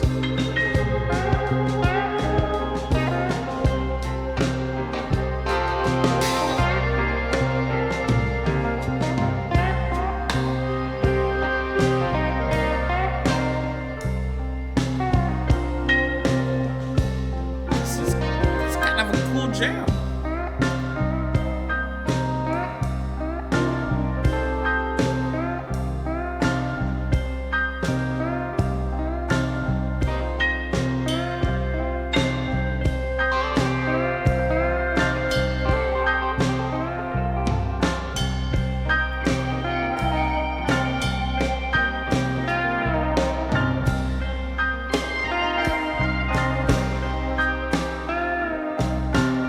Like how the guitar's just like moaning.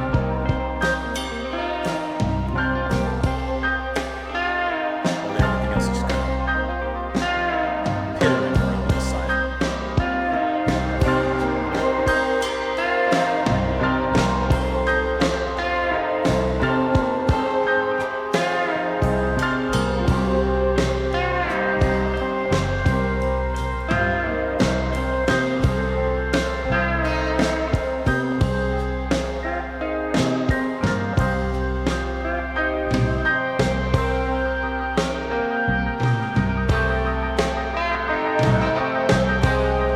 Like for a jam, they have a kind of clear direction of where the music's headed.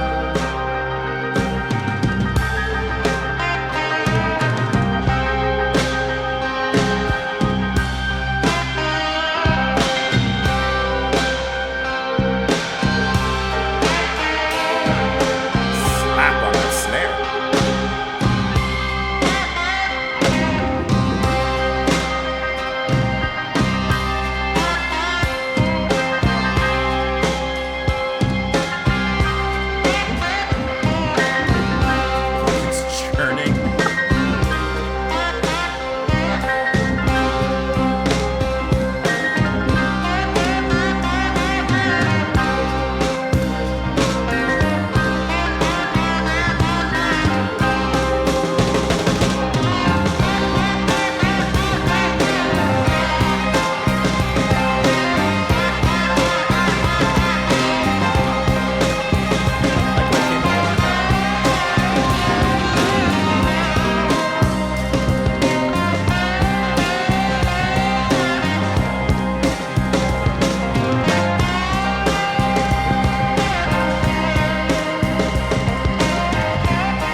said fade it out, fade it out.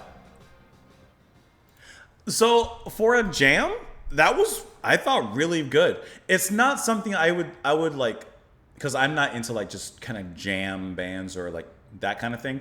But I thought it was actually pretty cool. It came across really well done. You could definitely pick up on how they were like so well in tune with each other and the musical cues, because it felt for the most part quite purposeful, even as they were just jamming around and everything.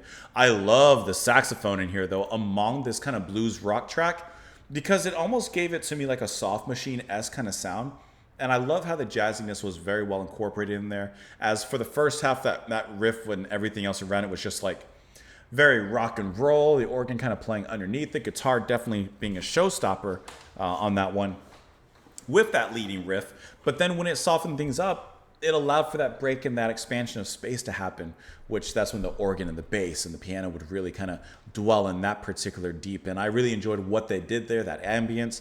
I thought that this was actually a really cool track. Like I said, it's not like it doesn't hit the marks as the rest of the album. And of course, it's completely different. And looking at the reason for its inclusion, of course, kind of leaves some credence to that. But I thought that this was overall like a cool jam to listen to. Now, I have here some of the info on it. It says, Out of the Blue obviously opens abruptly with the musicians already playing. They're already in there. The improvisation is achieved through guitar riffs and shifting dynamics over a single chord theme. You got Bobby Keys and Jim Price, who would begin working as the Rolling Stones horn section around this time. And then, although Harrison credited Clapton as the second guitarist on the track, the part was played by Vorman. According to Vorman, he thought it was Eric because I was playing a little thing like Eric. The other musicians were keyboard players Whitlock and Wright, bassist Carl Rattle, and Jim Gordon as well. Apparently, it was originally 20 minutes in length and was referred to as Jam 3, the penultimate day of full band sessions for this particular session. So, did they take that 20-minute jam and they edited it down basically to this 11-minute version and they said, okay, this is good? Pretty much. That seems like what it was. I mean, there was even that fade out at the very beginning, the very abrupt entry into the track, you know. I was trying to go back to the beginning of it. You know? Like, it just starts off. So maybe like there was some more before that, there was a little bit more after, and that's where the 20 minutes is made up from. Let's move on to the next track. I'm going to listen to the next two because the next one is It's Johnny's Birthday, which is only 50 seconds long. So we may as well just let that lead into the next one, which is Plug Me In, which my phone is at 16. It's at 69%. Like, actually, I don't know if you guys can see. Probably not. It's probably not going to focus, but it says 69 on there. But here's a reminder to you all to charge your phones. Matter of fact, test number 2. Who's still watching at this point in the album reaction? Because we're treading up towards the 4-hour mark. Who's still watching at this point? Let me know in the comments what percentage your phone's at. Yeah, or your device. If you're watching on a tablet, let me know what percentage you're at. I'll really know who's watching. Because this is the second test, and we're near the end. I'm going to catch some of you. Here we go. It's Johnny's birthday, it's Johnny's birthday, and we would like to wish him all the very best. It's Johnny's birthday, it's Johnny's birthday, and it's so nice to have you back, so be our guest. And Johnny's birthday. It kind of sounds creepy.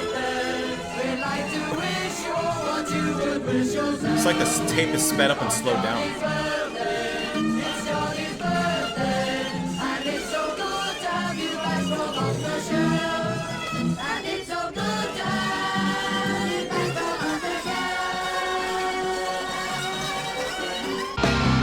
Still better than I Dig Love.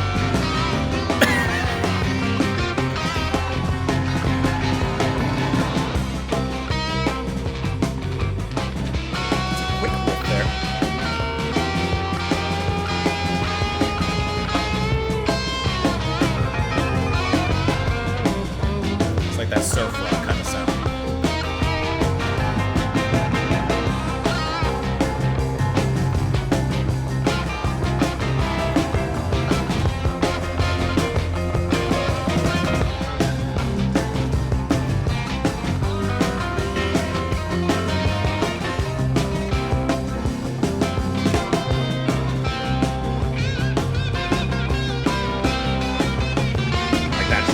switch up.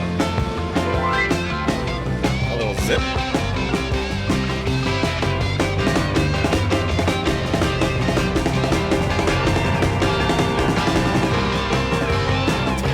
The drums are cooking here.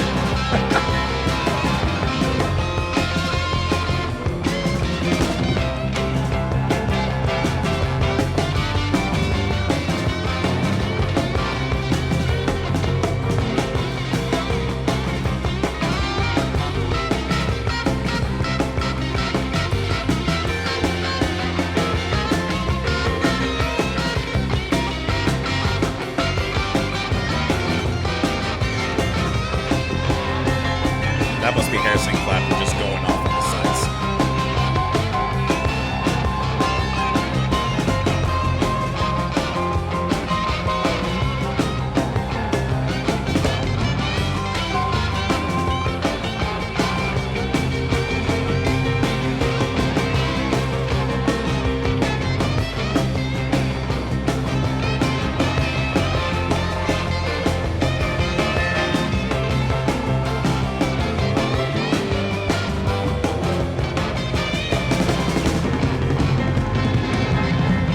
Big roll.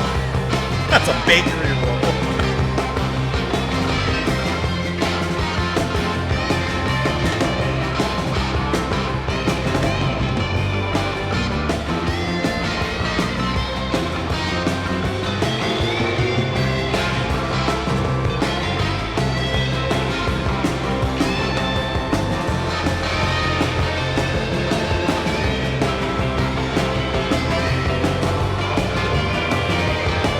Does the piano or whatever this is on this side sound like weird? Like it hasn't been mastered or mixed right.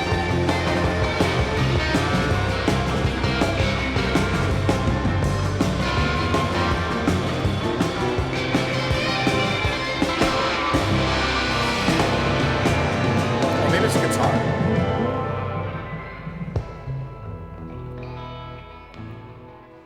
Okay, so It's Johnny's Birthday. It was a birthday song. Cool. Honestly, still better than I Dig Love. I'd rather listen to the birthday 9 times than I Dig Love one more time. It did sound kind of creepy in the way it was sped up and slowed down. I wonder how the Apple Scruffs felt about Johnny's Birthday. May as well look at the brief info for it. Delivered in a style that author Inglis terms music hall sing-along. Recorded for John Lennon's 30th birthday, after Yoko Ono had requested a musical gift from him, Donovan, and Janis Joplin to mark the occasion. So there you go. There's that. For the next track with Plug Me In, it's like a surf rock, blues rock, kind of quick in and out, some really fiery, passionate guitars on the sides. On here, you're going to have actually 3 different people doing the solos here, or doing the guitar work. Of course, Harrison, Clapton, and then also Dave Mason as well here. It says a session that marked the recording debut of Clapton, Whitlock, Rattle, and Gordon's short-lived band, Derek and the Dominoes. So once again, this is like a nice piece of history in this respect. Harrison also contributed on guitar to both sides of the band's debut single, Tell the Truth and Roll It Over, also, which were produced and recorded during the same session. Whitlock recalls this song as an early example of him playing the piano. And interestingly enough, I thought it was piano at first, but I think it's guitar or something, especially on the back end of this track. And actually, as a matter of fact, on the back end of Out of the Blue, there's almost like this unprocessed kind of sound that I think may be coming from either an amp or guitar or something. And it kind of sounds like this thunderous rumble. Like, I just don't know what it is. Maybe someone in the community knows. But yeah, it's a nice jam, great guitar. Not a ton to say on it. Let's move on to the next side. The final side of the whole album, and side B of Apple Jam. And that's going to be the first track, I Remember Jeep. I think Jeeps are so cool. It's a vehicle like I would never get, but I think they're so cool. And I think the little duck culture is kind of funny. They got that little thing going on. Anyways, let's go ahead and get into it. We'll talk about it after. Here we go. Little studio hiss.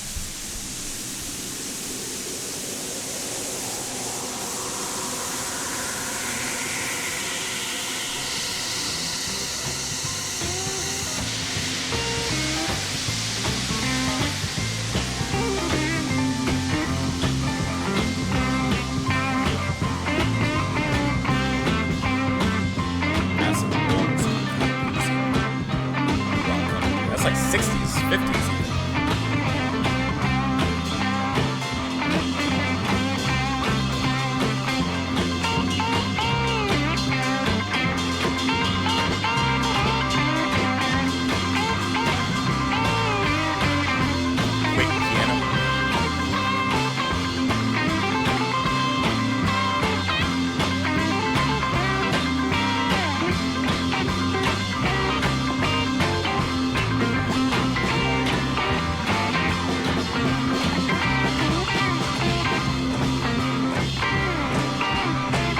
aliens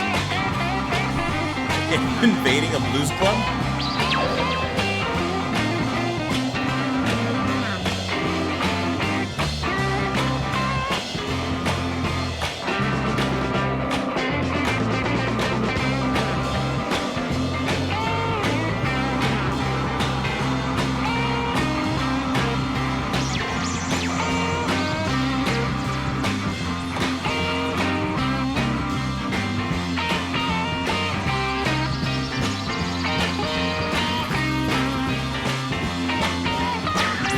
Catchy line.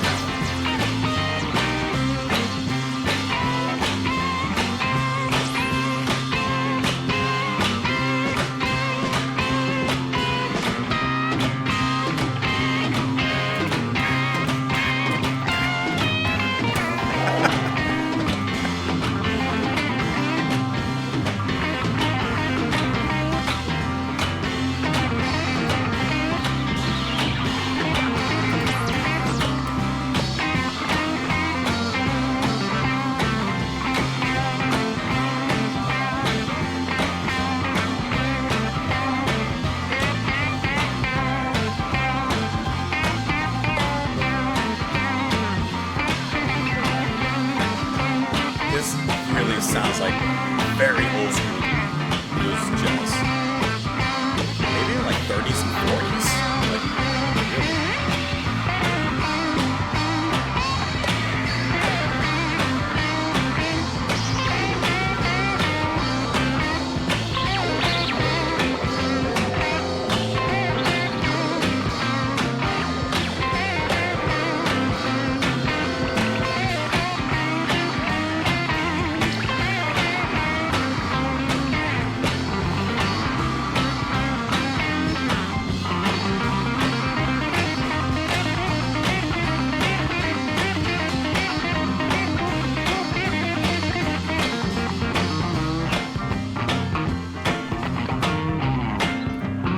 sneaky transition. Very sneaky.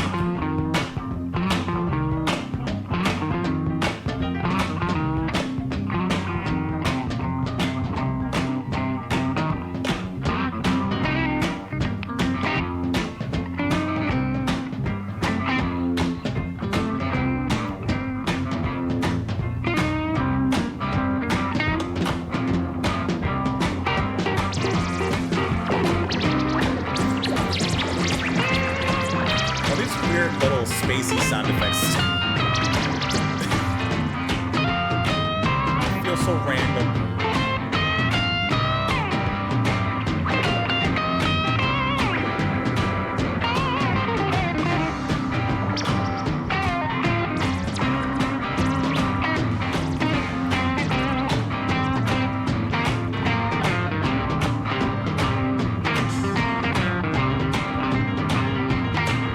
Piano's tearing it up a little bit. Both riffing hard.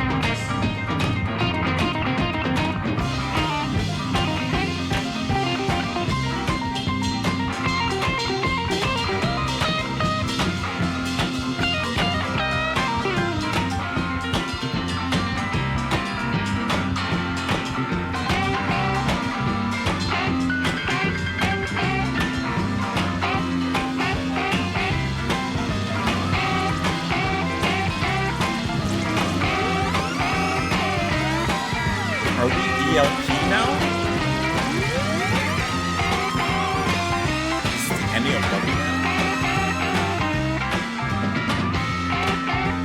That's such an ELP thing to do.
buzzy bee that's in the microphone.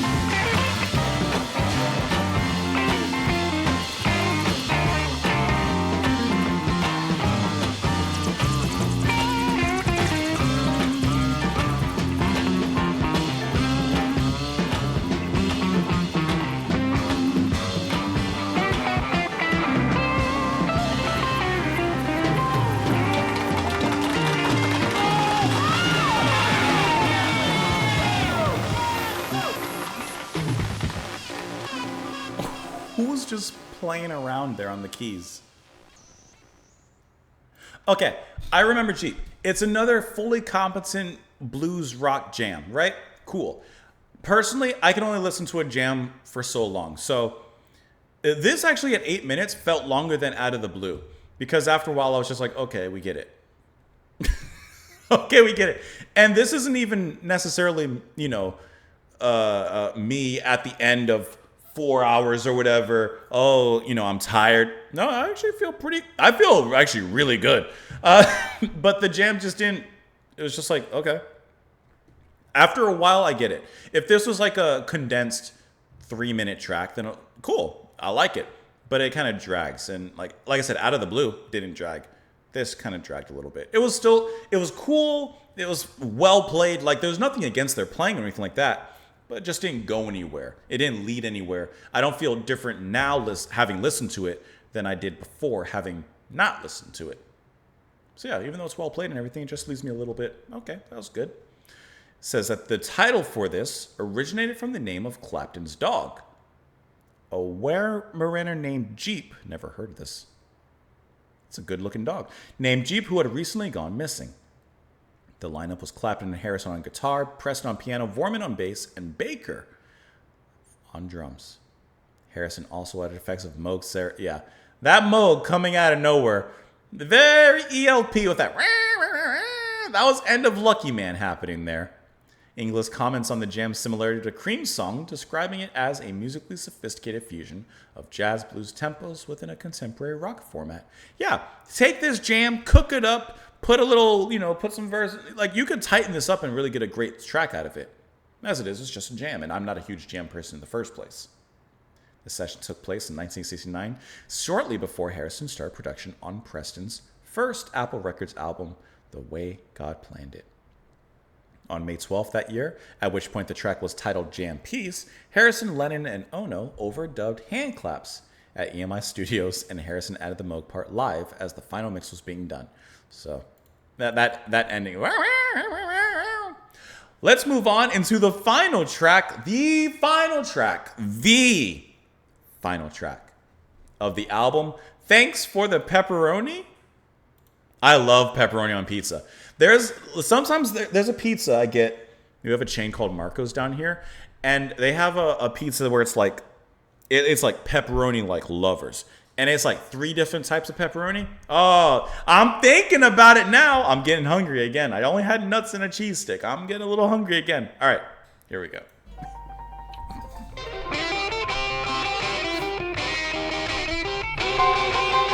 Oh, this is really getting into that 60s surf rock blues kind of sound.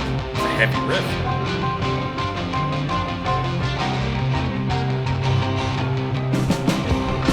Yeah.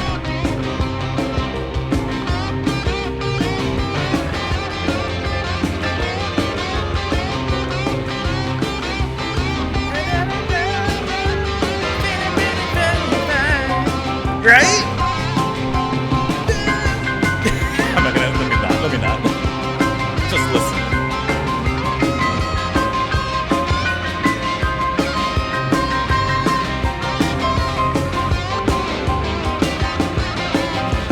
Like the cadence on that drum. The constant kick on the floor.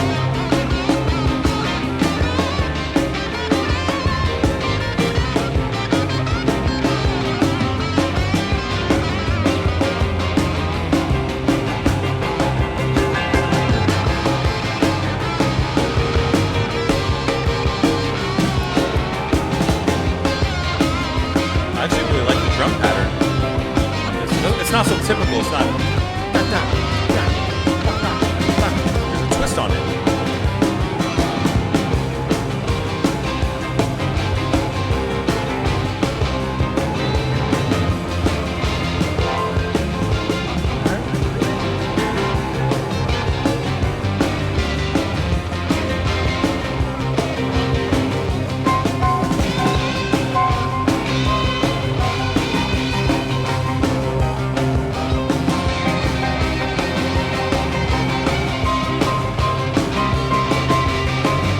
like that guitar scratching on the side.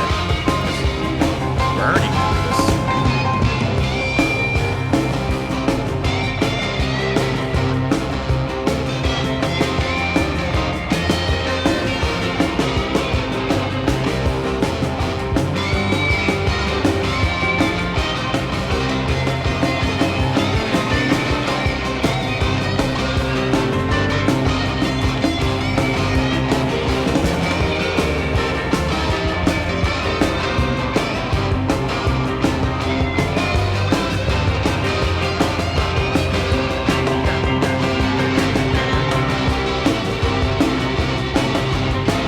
Now it's getting into that more typical rhythm. Well, now it's not.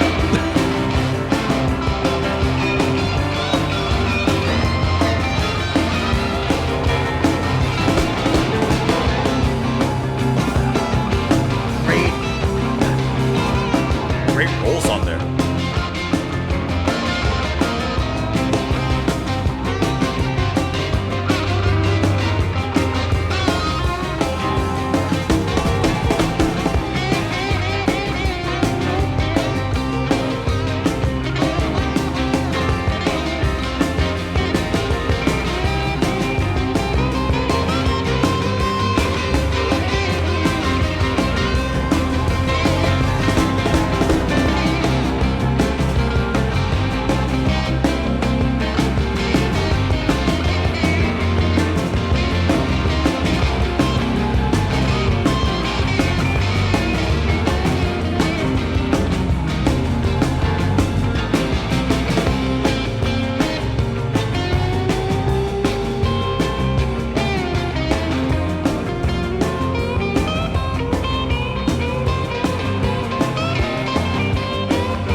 That guitar was soloing, the second one came on third on the right side.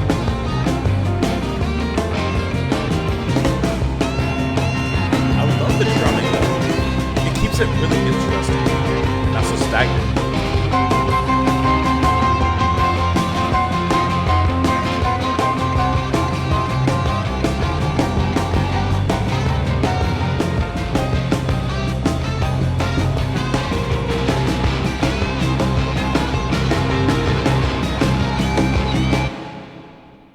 Ladies and gentlemen, slam it down. George Harrison, All Things Must Pass. The longest reaction video I've ever done, probably will ever do. Maybe the longest reaction video that's ever been done. I don't know, let me not go too far. But we have finished the album. 4 hours, a half day at work. Over 4 hours, actually. Take a like stand up and stretch, you know, do like a little squat or something. Do a jumping jack, like stretch your legs for a second. Thanks for the pepperoni, man. This jam, I think this jam is not the best out of all of them because I think Out of the Blue is my favorite out of the jam on Apple Jam. But this one, it would probably be second favorite. I think it has that very strong kind of 40s, 50s, you know, riff that very blues, not surfer, but surfer-esque kind of rock sound to it. Now I'm looking already on the Wikipedia page here, and it says that I guess the title came from a line on a Lenny Bruce comedy album. The track is a 6-minute jam in the style of Chuck Berry's Roll Over Beethoven. Okay, so hear me out. I don't know this song. However, there's probably a strong chance that I know this song because it sounds like, you know, this. And this sounds familiar to me. That is that what it is? Like that guitar riff is very like familiar. It sounds really familiar. So I'm imagining that I probably have heard Chuck Berry's Roll Over Beethoven, but I can't say that I've heard it because I don't know. I thought the guitar playing was really sensational though. From the dirty entrance of the riff, I mean, it's a dirty, unrifled kind of entrance. And then as it, of course, leads into all the solos from all the people here, which on this is going to be the same as we've heard before, Harrison, Clapton, and also Mason, just like with I Remember Jeep. And I think that this kind of style is more exciting. I think it's more interesting. I won't say that it's adventurous because it is a certain... it's a certain structure that it has to be played within here. But I think that they do a great job playing in here. I think it sounds fun. It sounds like hot and sizzling. Like, yeah, they're jamming. This is them jamming, and it comes across really, really well. Looking at this, it says it was recorded at the same session as Plug Me In. Let's see. Lang comments on Harrison's soloing being uncannily similar to Clapton, saying that Harrison leads for most of the track, which includes his hottest licks since the Beatles' The End. So Harrison's playing most of the guitar here, and if he's playing most of it, he absolutely does a bang-up job. According to Lang, the sequence of guitar solos is, and you see all the different time marks here. I mean, that was really good. Like, I would say this is absolutely the second best out of the jams, the first being Out of the Blue. But even the worst of the jams, I don't know, one of these two, I guess. I would still, maybe I Remember Jeep and then Birthday is still better than I Dig Love. That's 100% true. There's no question about that. Now, taking a breath to round out and end properly this video. Favorite tracks? If it wasn't obvious enough, my favorite tracks are, like I mentioned, when we moved into this, Beware of Darkness. I apologize. I'm sorry. I'm looking at the wrong thing. Let It Down, Behind That Locked Door, Art of Dying, and Hear Me Lord. Those are my 4 favorite tracks on the album, and that is 100% without a doubt. Weakest tracks on the album? If you gotta ask, you didn't watch the video, and you didn't pass my 2 tests that I put in there. Or was it 3 tests? I put some question in there. Guys, if there was ever a video to thank you on, if there was ever one, this is it. This is the video. 4 hours. I hope that none of this gets copyright blocked because the editing, oh my God, the processing is going to be a nightmare. Thank you so much for being here. If you didn't at the beginning, please, even if you hated this reaction, if you hated me, if you hated the video, the music, which I wouldn't understand because I don't understand how you got this far, but press the like button, please, please. Obviously, if you want, you can support what I do on Patreon as little as $2 a month. It helps. It goes a long way in me being able to do stuff like this. Give me the time so I don't have to work as much and I can spend a little bit more time here on the channel with you guys. And as mentioned before, if you're interested, you can also support what I do on Buy Me a Coffee. If you have a song and you're like, man, I really need him to hear this one, you can jump the line and go there and request that. So genuinely appreciate you spending this time here with me. Maybe you're like me and you sat here for the 4 hours and you watched it all. Or maybe you watched it all in piecemeal. Maybe you watched one half one day, second half another day. Or maybe you're not watching any of this for whatever reason. Maybe you're like, no, I ain't got time for this. In which case, those people aren't here. But for the people that are here, thank you. Genuinely thank you for everything. Not only for obviously watching this video, but for the amount of support and love that you guys have shown me throughout the years that we've been doing this. So thank you. I almost feel weird ending this video, like I've committed so much time to being here. Maybe we should watch more pandas. You guys want to watch the pandas again?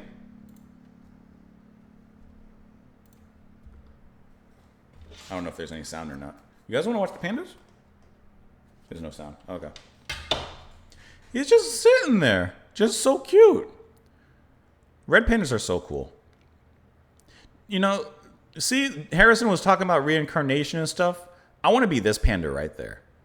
Just set me up a nice 15 to 20 lifespan or whatever the lifespan of red pandas are. Just set me up here.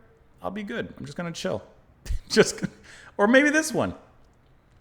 Up here, hanging out in the eaves. He heard me say that. Look, he looked back. He heard me say that. Listen, guys, thank you so much for being here. Genuinely appreciate you. Look, listen. That could be me. What the heck just happened? You messed up my joke. You messed up my joke, explore.org. You messed up my joke. Have a wonderful day, guys. Thank you again. And do you think that for the thumbnail, do you think that people are going to get confused because in the thumbnail, my shirt is probably not going to be the same as it was in the beginning? And do you think someone's going to say, I caught you, you're wearing a different shirt, but they didn't watch the whole video and they didn't see I changed. Oh, we're going to catch some people on this one. Some of y'all are going to be caught. Have a wonderful day, guys. Thank you so much for being here. Somehow my voice held up. I'll talk to you later. Bye. Wow.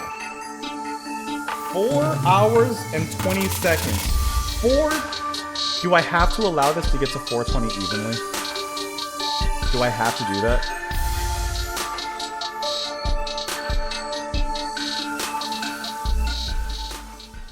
I should just lit it, huh? I know I took off my hat. This is for the true fans. 5 seconds. I have to let it go. Bye, guys.